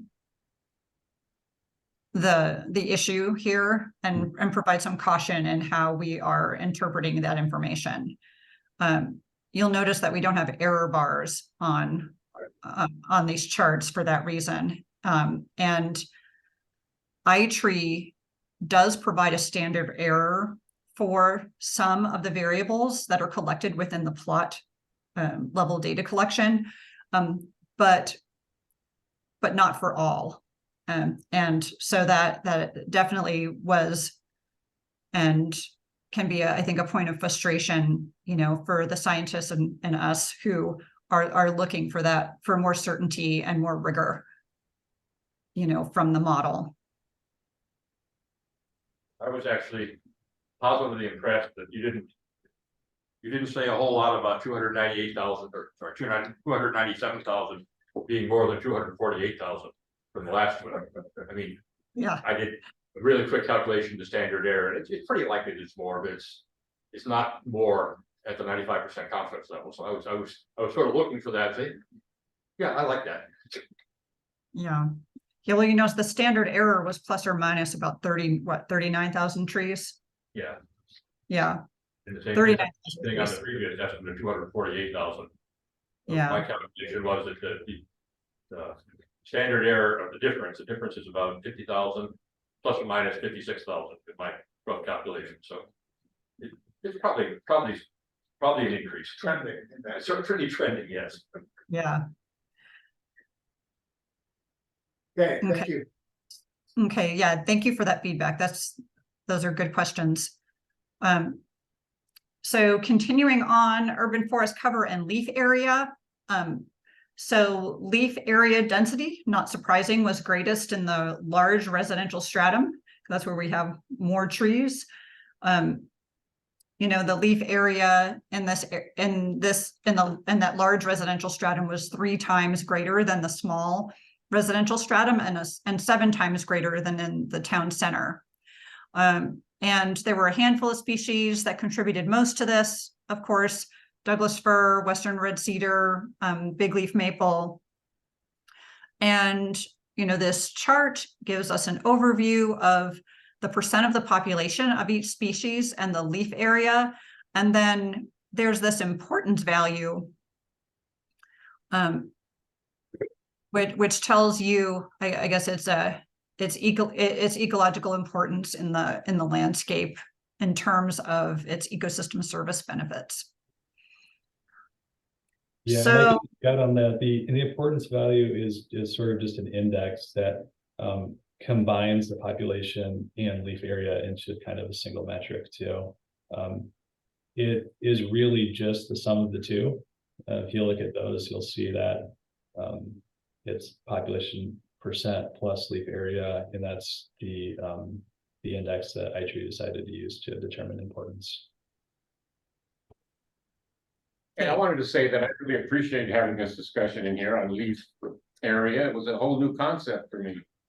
Really, and it makes a lot of sense that tree canopy coverage seems like it has always seemed like a kind of a crude measure for understanding the functions and health of the forest. So I appreciate having that in there. I wonder if the definition at the bottom of that page, Kim, might, you said a minute ago, you added some words that I think would be helpful in understanding the definition of leaf area. Wherever leaf area shows up. You talked about ecological function, for example.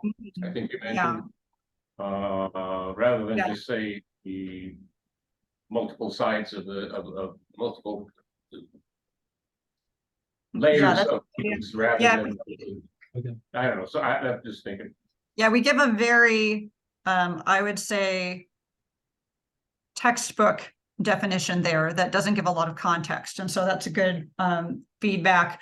You know, total leaf area, since we're on the subject, you know, is an important variable when we start talking about ecosystem service benefits, such as providing shade, stormwater infiltration, Everything the trees do. air filtration, particulate matter, noise buffering.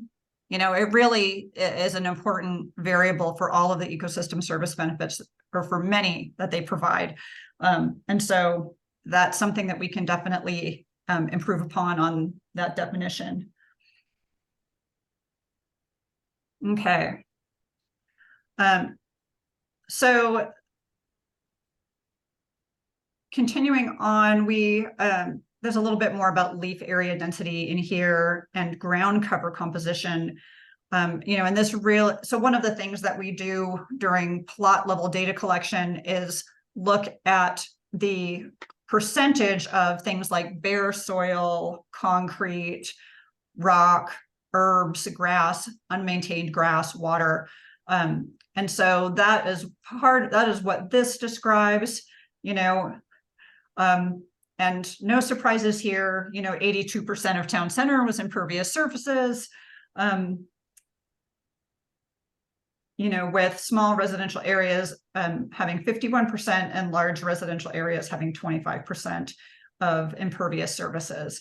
And, you know, and this is an important variable again for things like stormwater infiltration, and not something that we actually capture here in and this, and the broader metric here, those are on urban heat islands. Let me go ahead and then we started. Ground cover here is defined. Ground cover is defined as areas that do not have tree canopy. Not necessarily. So we actually were characterizing ground cover underneath canopy as well. Oh, okay. Yeah. So Got it. Okay. Yeah. Okay, so we started talking a little bit about air pollution a moment ago. And here, let me go ahead and get down here. And so this is one of the things that's interesting, that some interesting data that iTree provides us is the economic value of the services that are provided by the urban forest. And I thought it was really striking to see that air pollution removal had an associated value of $2.55 million. And that it just points to, the importance of and the value that our trees play in public health. This is just one of the many things, and some of the information that we received from this analysis was that the urban forest canopy is estimated to remove over 1,600 pounds of carbon monoxide, 33,000 pounds of nitrogen dioxide, over 93,000 pounds of particulate matter that we were just talking about. And to give a little context, 10 microns, when it says PM10 here, that's referring to particulate matter that we actually inhale into our lungs. So fine dust particles, even metals, and other airborne pollutants.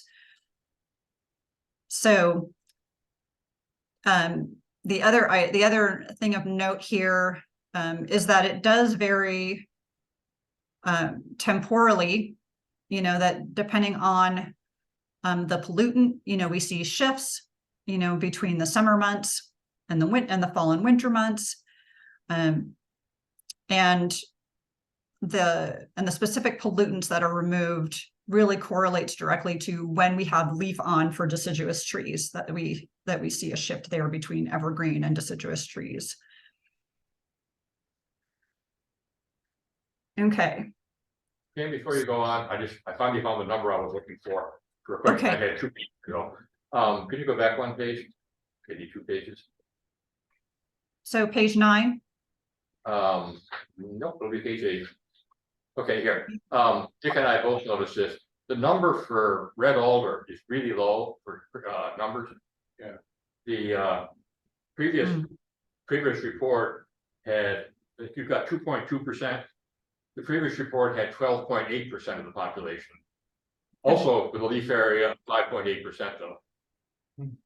So I wonder if something might have gotten mixed up there. That's interesting. Yeah. You could take a look at that. I mean, it makes, there's more red alder than that, and B, red alder is not such a massive tree that it would have 6% of the leaf area with 2% of the stems. So you can look up. Yeah, that is.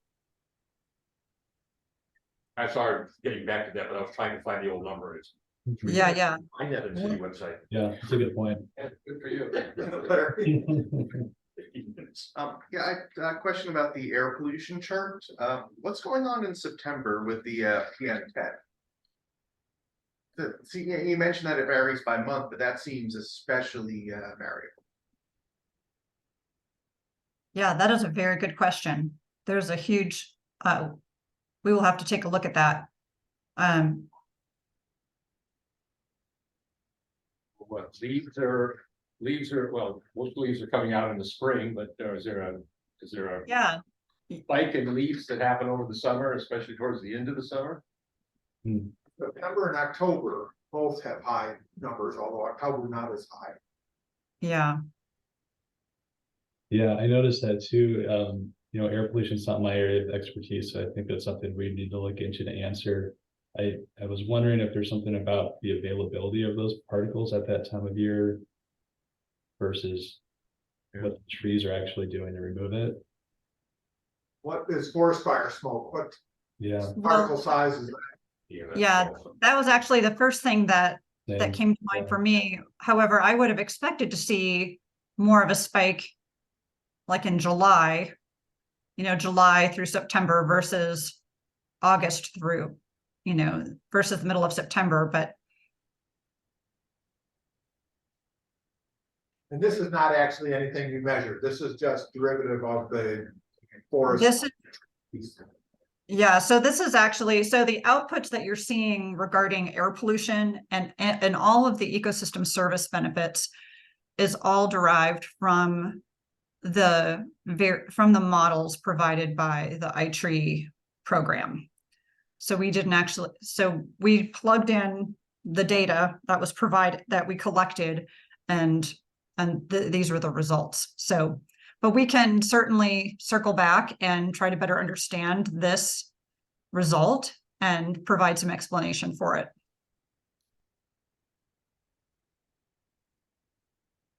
It's anomalous enough that it might demand an explanation, I think. Yeah. Because it may. It's kind of weird because the PM 2.5, which is what we worry about a lot for health, is way down during the summer months when forest fires are worse, or at least the last few years are worse. And like the PM 10, it goes up really surprisingly in the fall. Yeah. I'm not sure what's going on. Yeah. Okay, we will get back to you on that one. Okay, so Before we move on, I'd like to go back also to the ground cover. I misunderstood this graphic when I first saw it. And you say now that the ground cover includes areas that are under tree canopy as well as areas that are exposed. So every plot that you had, you took some measure of what was the ground cover, whether it was impermeable or herbs, grass, unmaintained grass, whatever that is, water, so on. But there isn't a shrub category. And a lot of the understory of our forest canopy wouldn't fall in any of these categories that are listed here, but would be, salal and Oregon grape and sword fern and stuff, which is not herbaceous, sword fern, and not grass. Yeah. What category would that be on this? I believe that for shrubs, they would look at the ground cover beneath the shrub itself. So if the shrub is in a mulch bed, they would count that as mulch. Or if it has an understory of grass or bare soil, that's how that one would be measured. Herbs, actually. Yes, given the classification. A lot of understory. Yeah, maybe a little more explanation in the description of ground cover though would be good, because I got thrown by the second paragraph on page 10. I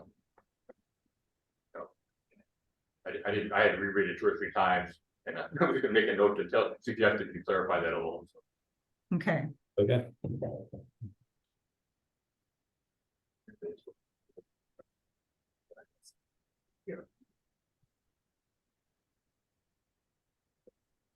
Okay.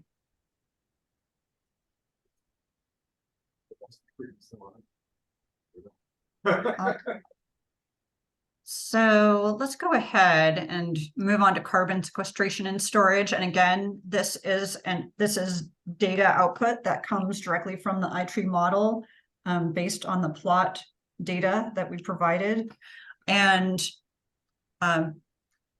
essentially what we're seeing is that the urban forest is estimated to remove about 2,672 tons of carbon annual, with areas, of course, in the large residential stratum, providing the greatest levels of CO2 sequestration. the model valued this benefit at about $456,000 per year. And then in terms of carbon storage, which of course is also valuable, trees in Lake Forest Park store about 97,300 tons of carbon with an estimated value of $16.6 million.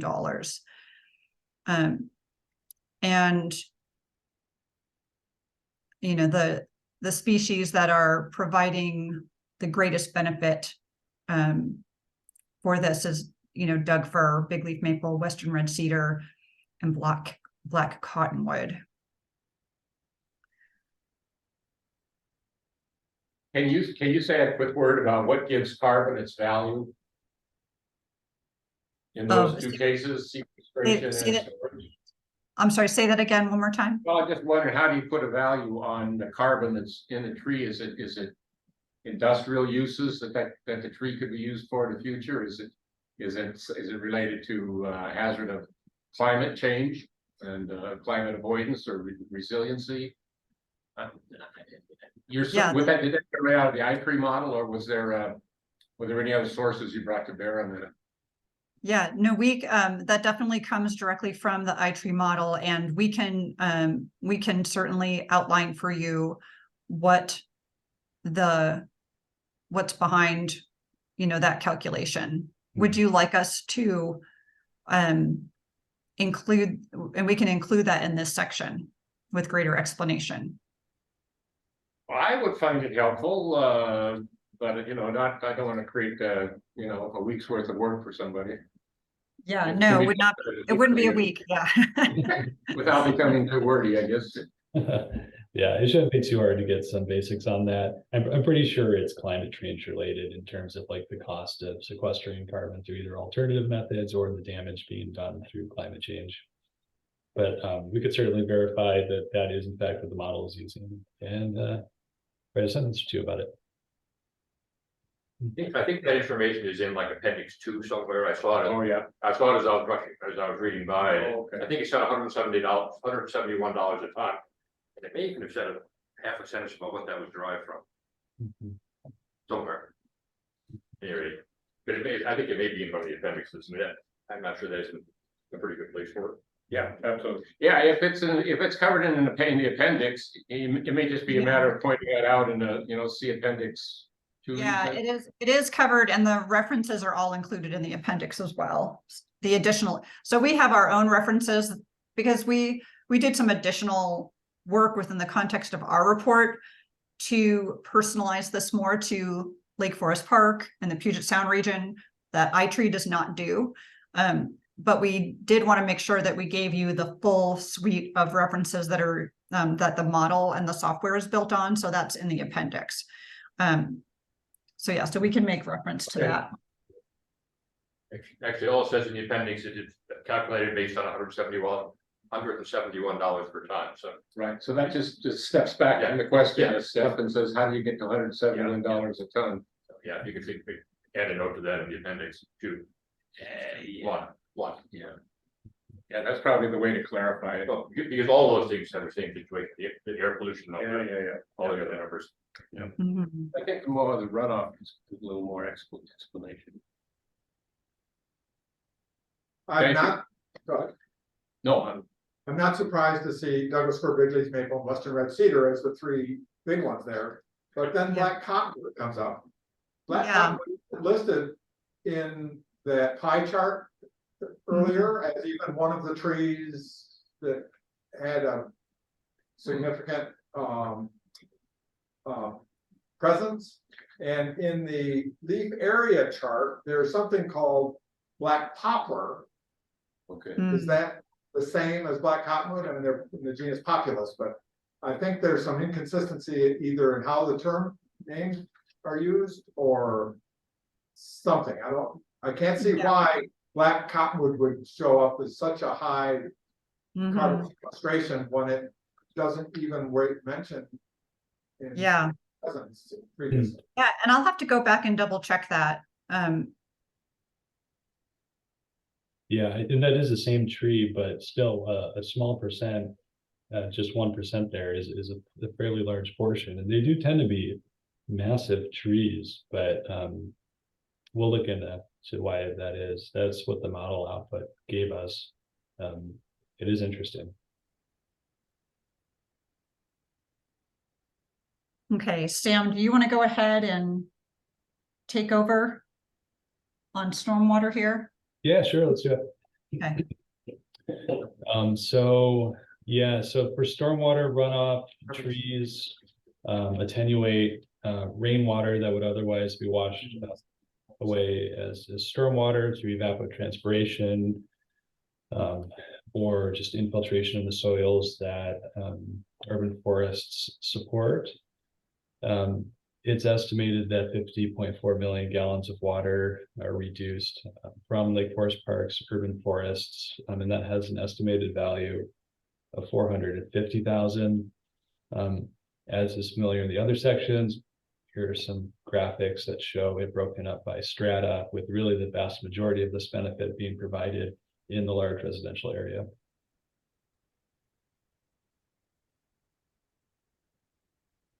Were there any questions on that page before moving on?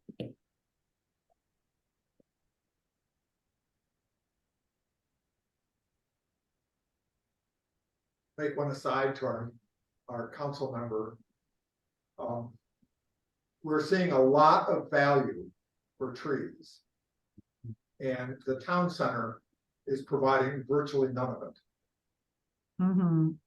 It seems to me that they should be paying some restitution or otherwise, you know, accounting for the fact that they're having stripped every tree and blade of grass off their property in the course of development is costing the city of Lake Forest Park a large amount of money in the benefits that trees canopy provide. Maybe Yeah. using them to plant more trees in their parking lot. Yeah. More trees. Yeah, I mean, that you raise a really important point about the importance of green infrastructure, you know, in our heavily developed portions of our cities. And the fact that, you know, even though a lot of the heavily developed sites may not have the appropriate space to horticulturally grow, you know, a large tree like a Western red cedar or a Douglas fir, that we need to be creative in ensuring that we're creating space for even smaller trees that tend to perform better in a more constrained built environment, and also using other stormwater strategies, you know, within, you know, street tree rights of way, you know, in order to provide some of these services that larger trees are providing to us. This is definitely the big challenge of our time in urban forestry, and you know, is how to protect and replace and foster these benefits as our cities continue to be built out more and we have more density.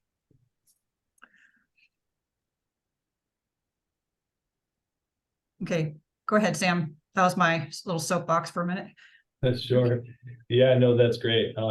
This page just summarizes what we've seen before, so I don't know that we need to go into detail other than we have a total number that adds all the benefits together, 4.1 billion table that shows how that's broken down by those various categories here, and then talks about the annual value per tree. I think just a comment on that, maybe it's something we could even add into a revised version, is that because there are so many small trees, that when we look at a big tree versus a small tree, that number is just the average. And it's so heavily skewed on small that you might underestimate kind of what we perceive as the value of a large tree.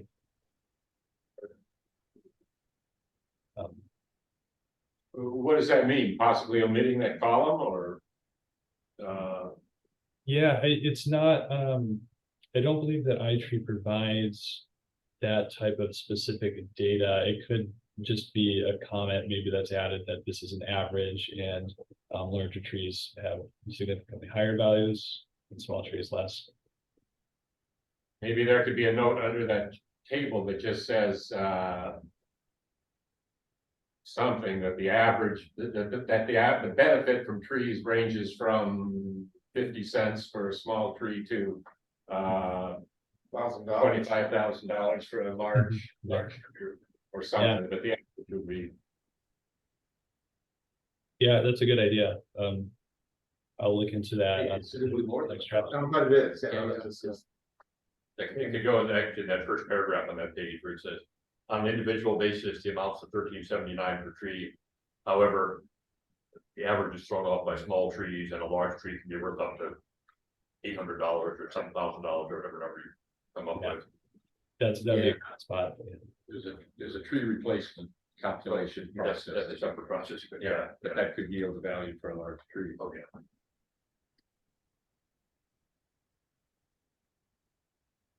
One real quick question.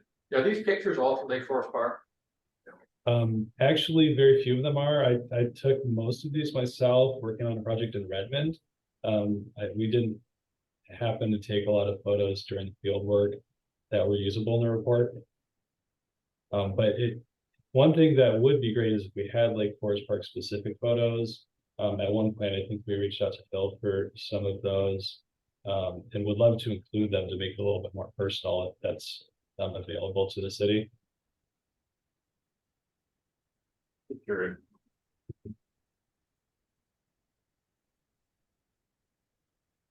Okay. Okay, Sam, you want to go into pests and pathogens? Yeah, of course.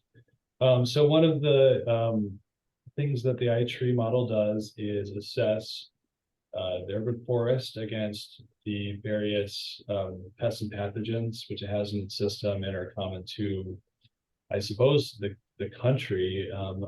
Only some of them are actually found in Lake Forest Park. So we show in this chart here 15 that are known to be present currently in King County.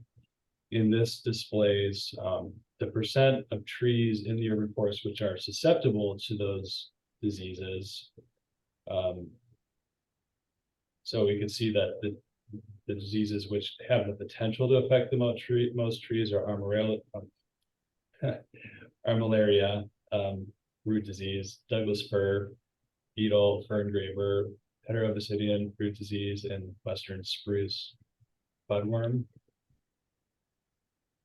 Then this section goes on to talk a little bit about each of these diseases and the impacts, including a few emerging threats. I think the emerald ash borer is one that we're all aware of, and there's a particular note because it's in Oregon now, and it's just a matter of time until it's in Lake Forest Park. One interesting thing I thought that came from this is we didn't find too many ash trees in this study, but they are sure to be present. I'm sure they just weren't captured in the plots. Maybe there aren't a ton, but it's still, a significant threat to. There are a number of ash and street trees here at Lake Forest Park, Mm-hmm. but probably not too many Oregon ash. Mhm. Yeah, and I don't know that we need to go in any more detail about, unless you would like to, about the specific diseases here, or if you had any questions or comments about this section. In each of these, there are sort of numbers that reflect the replacement value of these trees if they were to be totally damaged and died from the disease. I have a quick question, maybe for our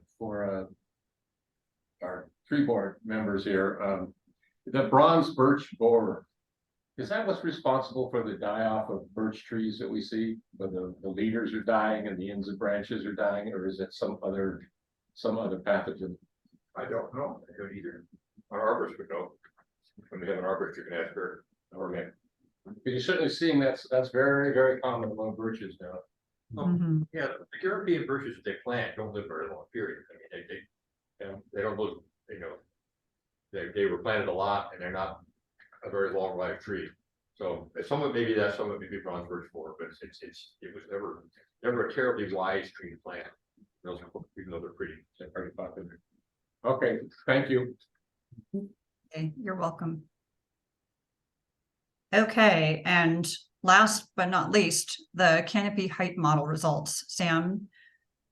Yeah, wanna- sure. Yeah, so yeah, our last result here, canopy height model.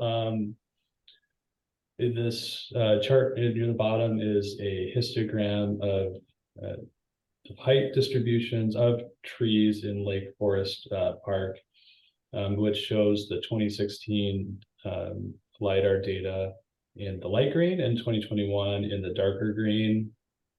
I think of note, since one of the things we were trying to look at is the trends with larger trees, was what happened in that category specifically. And you can see that when we look at tall trees above 135 feet, that the proportion of trees in the urban forest has been increasing for all of those size categories, from 135 to 150, 150 to 165. We saw about, I believe it was, I can't see on this page, it was about a 21% increase. If you could scroll up just a tad. Yep, 21% increase from in 2016 compared to 2021 there. If we look at just the tallest ones, it's even greater. The other categories are a little bit harder to tell some trends. You know, in the middle height trees, there's some increase and decrease in each of those. The lower categories are kind of the same or decreasing a little. And I think what we're seeing here is, you know, a lot of our trees are maturing and aging into their larger size classes. And that's probably why we're seeing more large trees here. Well, LiDAR data would not have the variability from random sampling that the plot data would. So any idea what the error would be on these bars? Would it be relatively small, do you think, if the LiDAR was comparable quality between 2016 and 2021, looking at the same? Yeah, I think the error would actually be pretty small in this. At least the height data for LiDAR, you know, has a resolution of less than a meter. So in terms of the height metrics, they should be pretty accurate. Yeah, good. We're looking at it's not listed here, the amount of trees that it captured in this assessment, as I mentioned before, is actually much less than is estimated in the plot data, but there was still about 40,000 individual trees in the data set. So I think because the data set's so large that the error in this case is quite small. Cool. This is a really nice addition to the project, to the report. I really like having this in here. Mm-hmm. Yeah, well, thanks. I feel like it added a nice addition to it as well. I was wondering, just speculating, why there's that dip in the between 30 and 75, or really between 30 and 60 feet. Is it mortality? Is it you got a bunch of young trees first, and then you have a mortality process that happens? I suspect there's a lot of trees planted in Lake Forest Park and yards and gardens and stuff that simply don't grow more than 30. Oh, yeah. Mm-hmm. Or maybe that's the height at which they start becoming nuisances to people and who want to remove them. Yeah. After they've established some spectacular height, maybe there's more hesitancy. Who knows? Who knows? Okay, I like what you said though.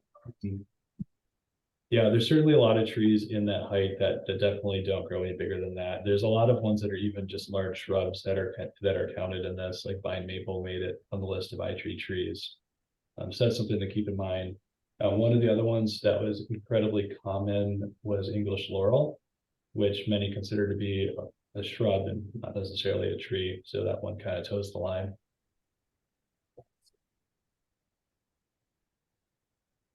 Yeah, and that's something we get into a little bit more in the discussion is teasing out the invasive species issue.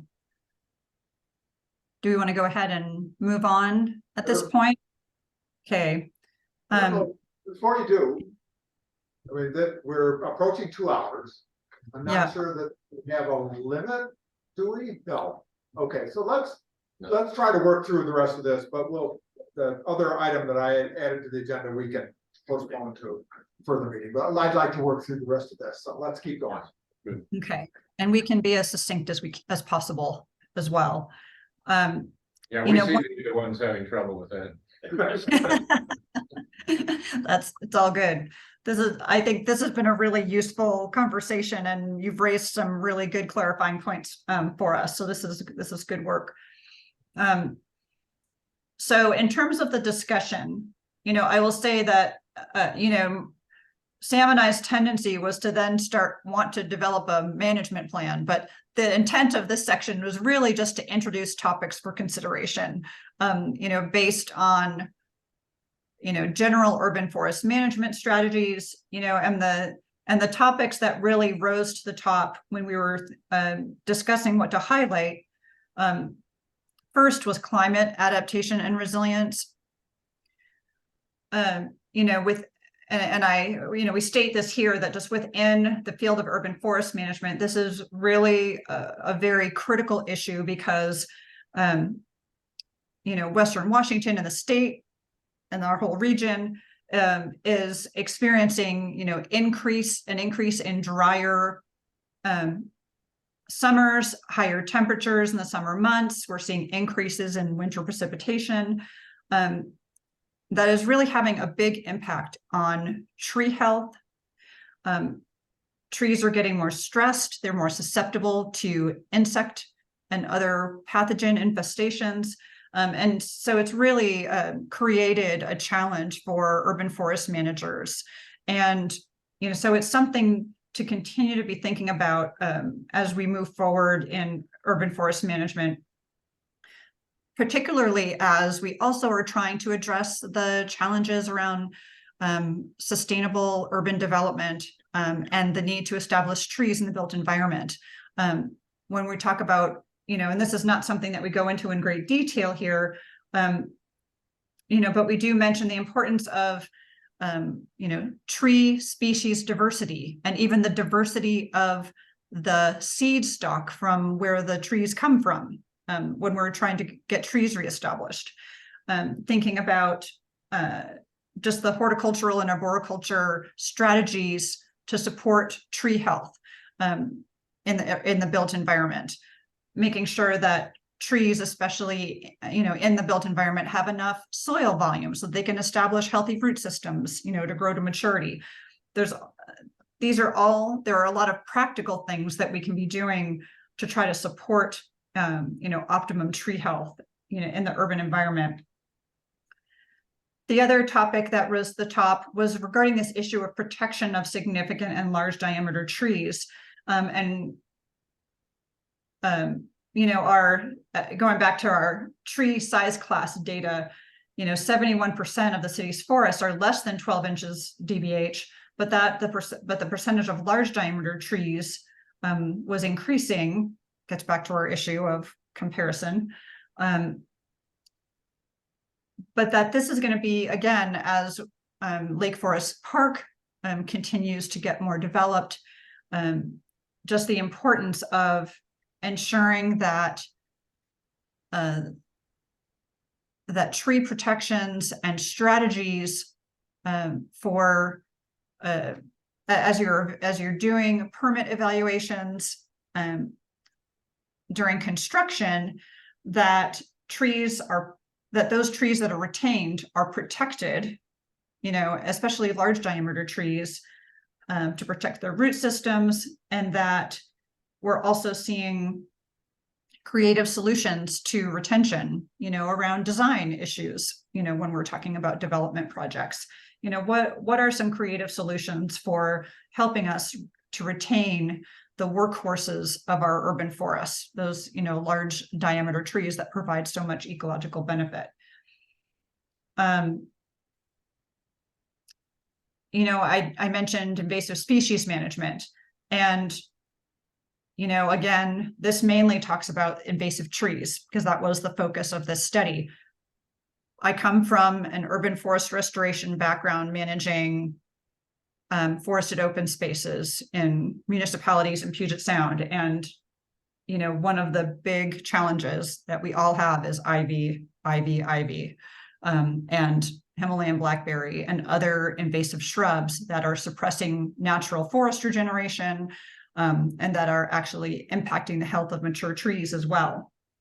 And so, but I was really struck by the fact that 19% of the trees that we inventoried were either a weed of concern, or a Class C noxious weed on the King County weed list.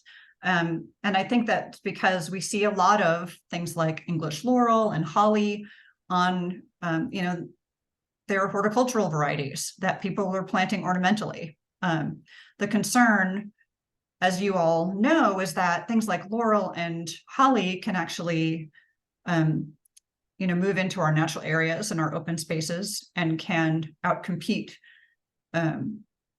regenerating trees and native understory. So those are definitely things to be concerned about, and to think about. So I think that those were the main topics of consideration that we wanted to offer up. And I'd be interested to hear if you had any feedback or thoughts on how we approached this section, and if you would like to see some additional information. This is also something that you can provide to us, in writing as well, as you digest the report a little bit more.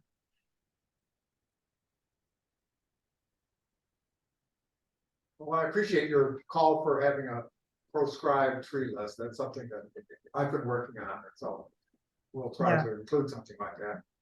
Mm-hmm. Well, I was wondering if, it seems that the gist of the resiliency story that you're painting here is diversity of trees. And I was wondering if there's not a place for recommending specific species for future emphasis. Mm-hmm. Are we just not at that point yet where we can foresee that future clearly enough to know that some trees are going to do better in the future than others?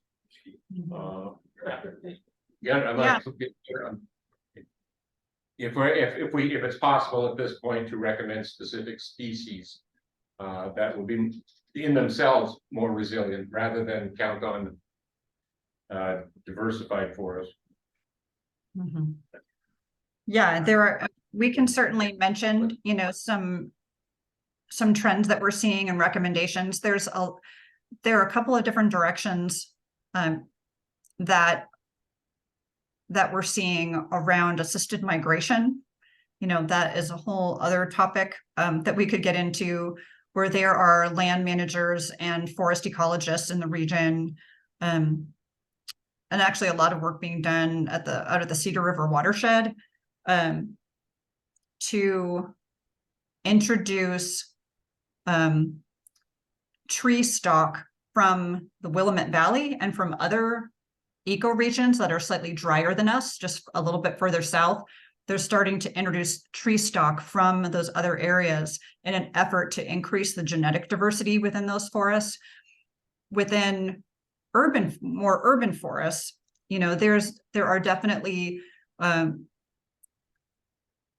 long lists of what we would call drought tolerant species and cultivars that can be introduced, especially into the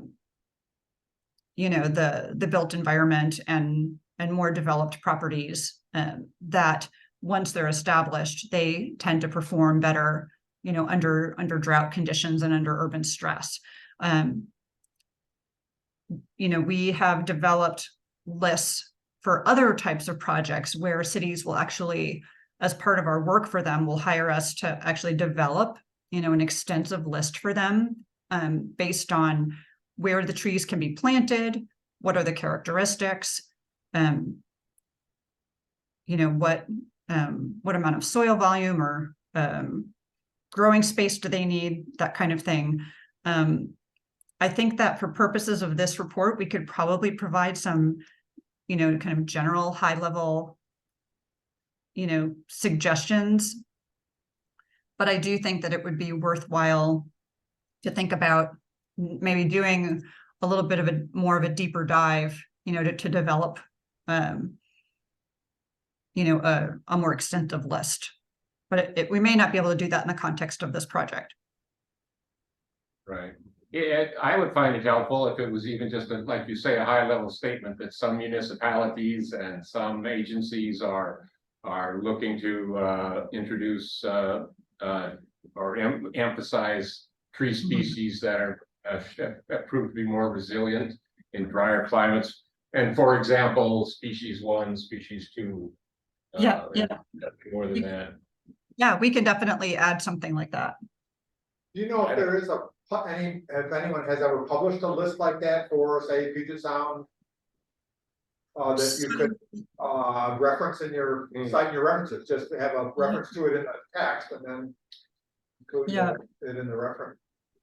That would be nice to know. Yeah, I know that Northwest Natural Resources Group, and yeah, I'll be really, and DNR have been doing some work around this, so we can certainly integrate those into the resources too.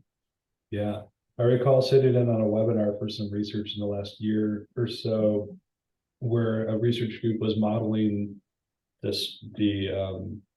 whether trees in the area would benefit from the climate change or be harmed by it. And there was actually, a series of trees that were good opportunities to plant here because they think they'll do better in the coming years. Yeah. And this is on topic, but a little bit off topic, that I just want to point you to a resource that you may be interested in reading about. And I can also send the link to Phil, is the Forest Adaptation Network.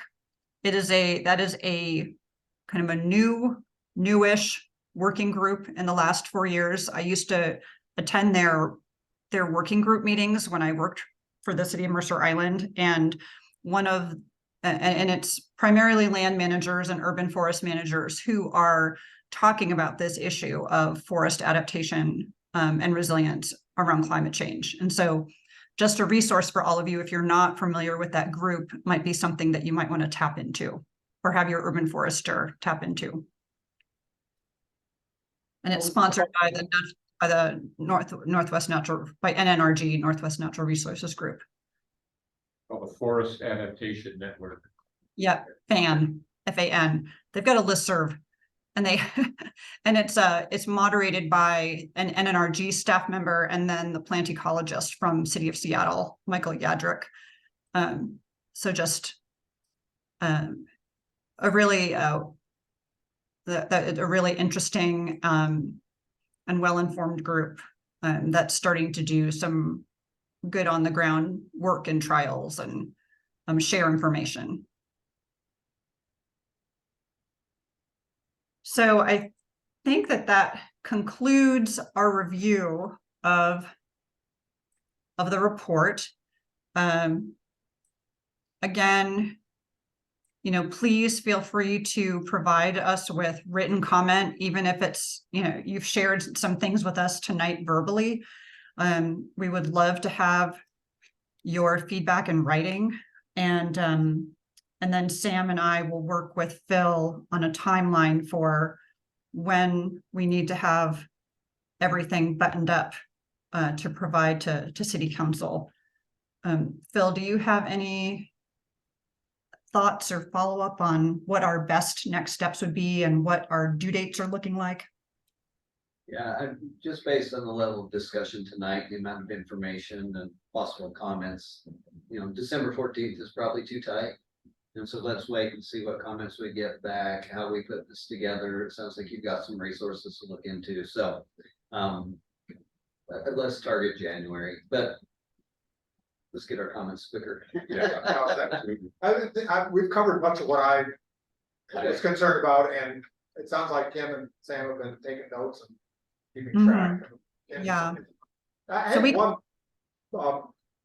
relatively minor taxonomic question. Bird cherry is listed as one of the species on here. That was a minor component, but it is really unusual in terms of its occurrence in King County. But that's Prunus pedis is the technical name. Prunus avium, though, is a much more common Yes. invasive cherry, a large tree. And I'm wondering if this was a misidentification. Yeah, I think this is a mix-up of common names. The iTree system refers to Prunus avium as bird cherry. Oh, Yeah. okay, so. So, yeah, I never personally call it bird cherry myself, but we use that language because that's what iTree uses, but we could change the verbiage. We think that would be better. Yeah, our flora refers to bird cherry as Prunus pedum and the pedis and the Prunus avium is sweet cherry. So common names are really problematic. Yeah, I know that is problematic. I know that's, but we can certainly update that. But since we're on the topic of plant taxonomy, I just have to mention that Richard was my plant taxonomy botany teacher at the University of Washington when I was at the College of Forest Resources back in 2002. No wonder you know so much. In a large, yeah, in a large class of probably 100 people. Yeah. Can I ask, is there a plan for Appendix 5? Appendix V? It seems to be empty. Is that going to be populated in the future, or is the answer 0?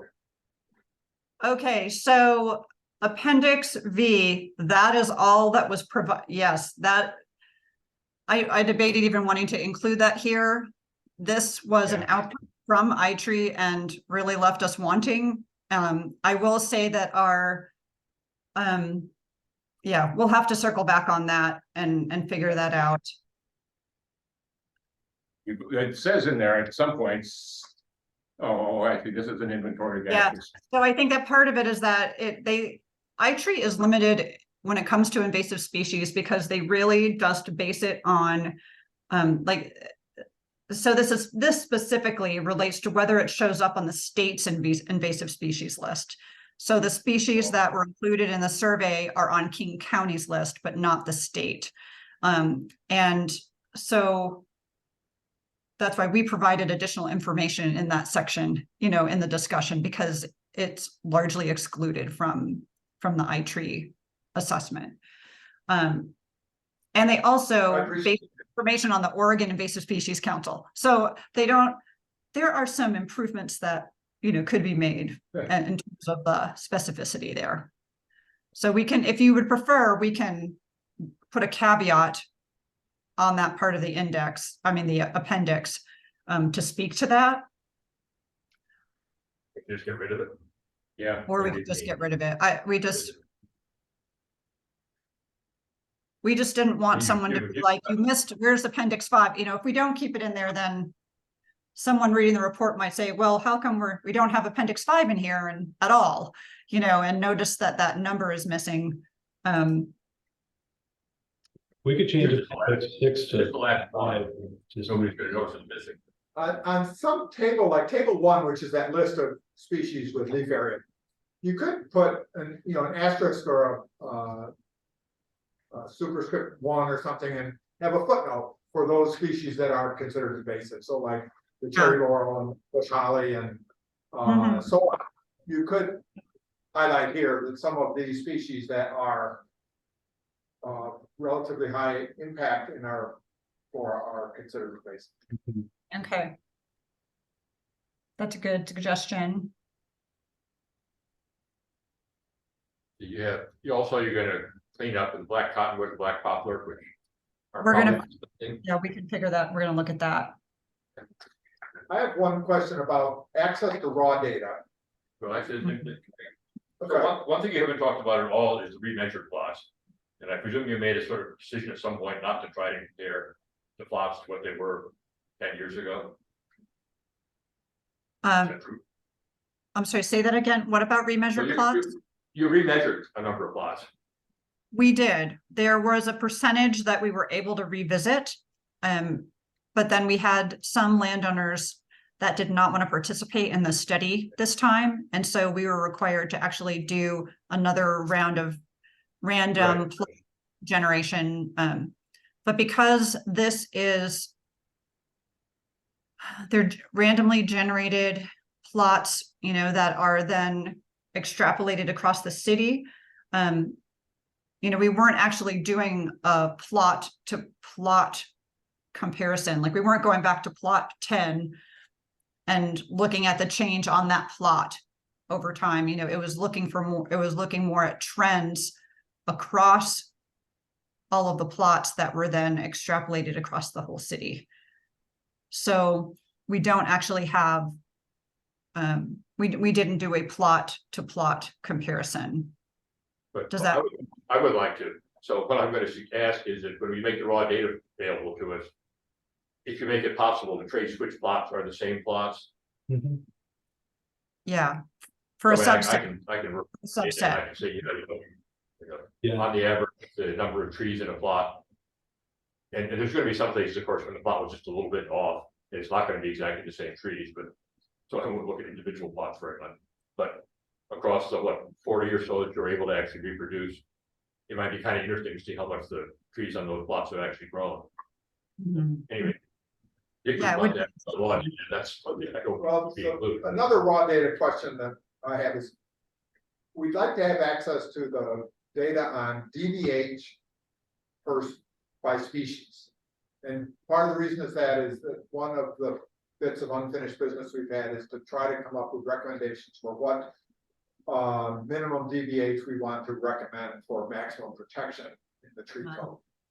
And having some idea about what proportion, say, a Douglas fir are over 30 inches or 36 inches, or what proportion of big maple, red cedar, so on, versus 36 to 40, 40 or 45, whatever your interval that you were measuring them, we would like to be able to see so that we can say, if we take the minimum diameter down to from 36 to 30, how many more trees will we capture in our highest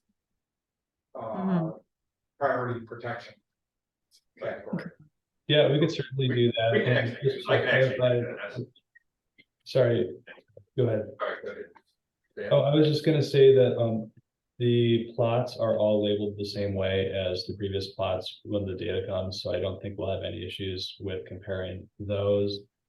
And, the data in the Excel format, for individual trees is easily sorted or queried by, species, or tree size, so that should all be easily available too. Yeah. Yeah, so we can provide that to you for sure. We can provide you with that raw data. From the previous study, we just had a list of basically all 600 X trees that were measured, what plot they were in, what species they were, how big they were, maybe a few other things I forget, but anyway, so. And if we can do the calculation, Larry and I can both do the calculations that will allow Yeah. us to ask whatever question the city council thinks they want to know the answer to. Mhm. Okay, Well, yeah, thank you. This has been really, Yeah. really informative, and it was great to have as much time as we had with you to ask questions and see exactly how you were doing this, and I think you've done a great job. well, thank you so much for all of your support and for your feedback. This has definitely been one of our favorite projects that we've worked on in the last year, and we've really appreciated this opportunity, so thank you. So it sounds like Phil, you and I will circle back about the contractual and business side of things and our timeline and take care of all of those items, and maybe we can check in the next couple of days and make a game plan for what our next steps will be. Yeah, sounds good. Yeah, let Okay. me just echo that I thought it was a really good report too, and I think that people who read it in the city will be able to learn a lot about what our trees do, which is Great. the idea. Yeah. Yeah, this is definitely a great public education opportunity, to start pulling some of this information to share with people. I guess at some point after the council adopts this or accepts this report, some kind of a publicity would be helpful, maybe an article in a. In the e-news. Yeah. So that's- Or city, yeah. We'll get it out. Yeah, and also just to let you know, once we have this finalized, the folks at iTree are really interested in having us submit it to them so that they can publish it and share it nationally. So they actually like to put it on their database of iTree studies. And so we're also hoping to do that as well and have it linked through the iTree project. And we come across looking pretty good, so that's great. So, yeah. Yeah, the yeah. Next best city is Atlanta at 37%. Yeah. In that list, Yeah, yeah. yeah. Lacey, Washington, Well, much bigger. could be a high score. Is it possible to get that information for Seattle? Information we had. Yes, actually, well, so the most recent, so Seattle actually did a very similar study. Okay, Sam, remind me what year it was, 2016, Yeah, that 2017? was about 5 years ago. Let's see if I can. About 5 years ago. And so they actually have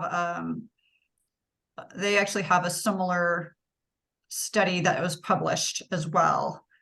Well, I So was we mistaken, it's a bit older, it's 2012. 2012.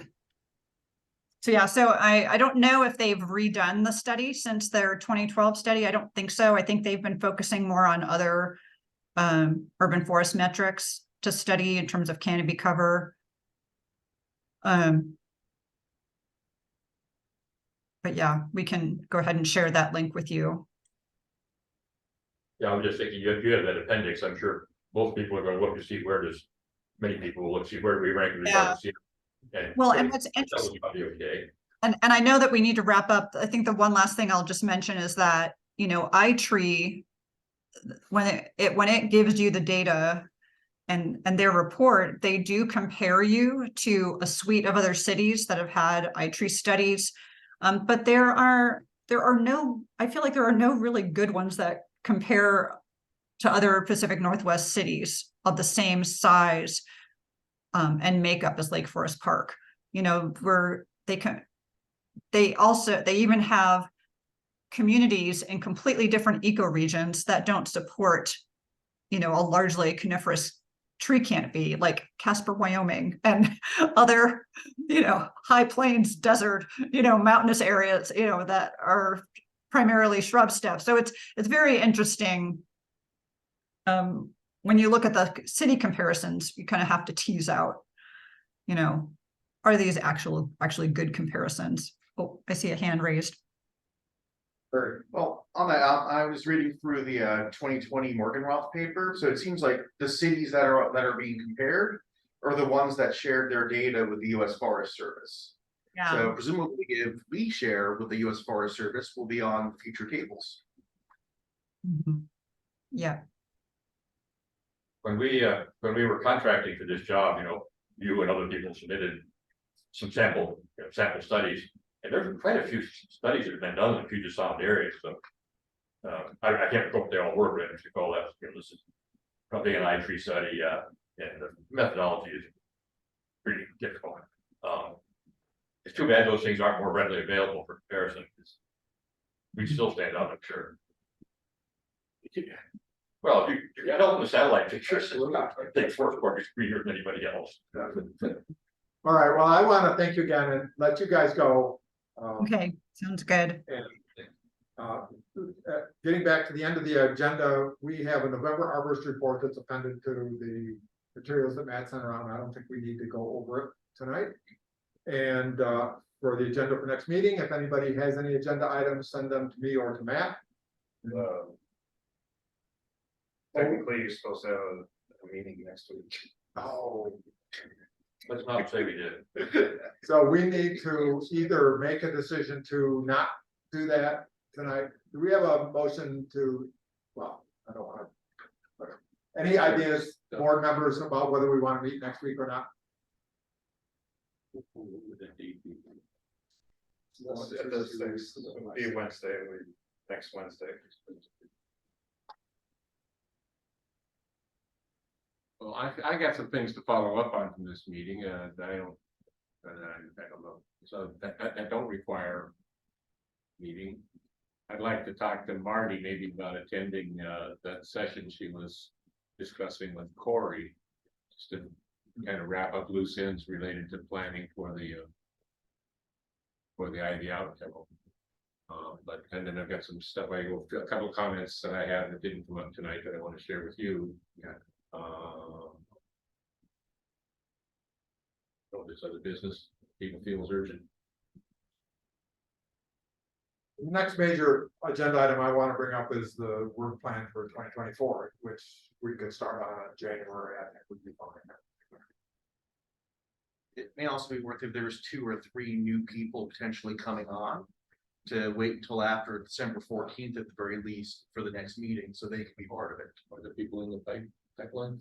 Yes. Possibly by the 14th, is that the next council meeting when they would be approved? Is that- Yeah, it's the last council meeting of the year. Yes. Ideally. So maybe we should meet in January. Does the new council start in January? Is that how it works? Like, I move we cancel the next meeting. I second. All in favor of canceling the next meeting, raise your hand. Okay, we will not meet next week. Our next scheduled meeting will be January 1st, no, not January 1st. I think we should count on the January 8th, which is. Well, 3rd, January 3rd is the first Wednesday. No. Okay. Oh, I'm looking, I'm sorry, you're right. It'll be January 3rd. January 3rd, yeah, we can do that. No, sorry. Okay, meeting's adjourned. Have a good holiday, you guys.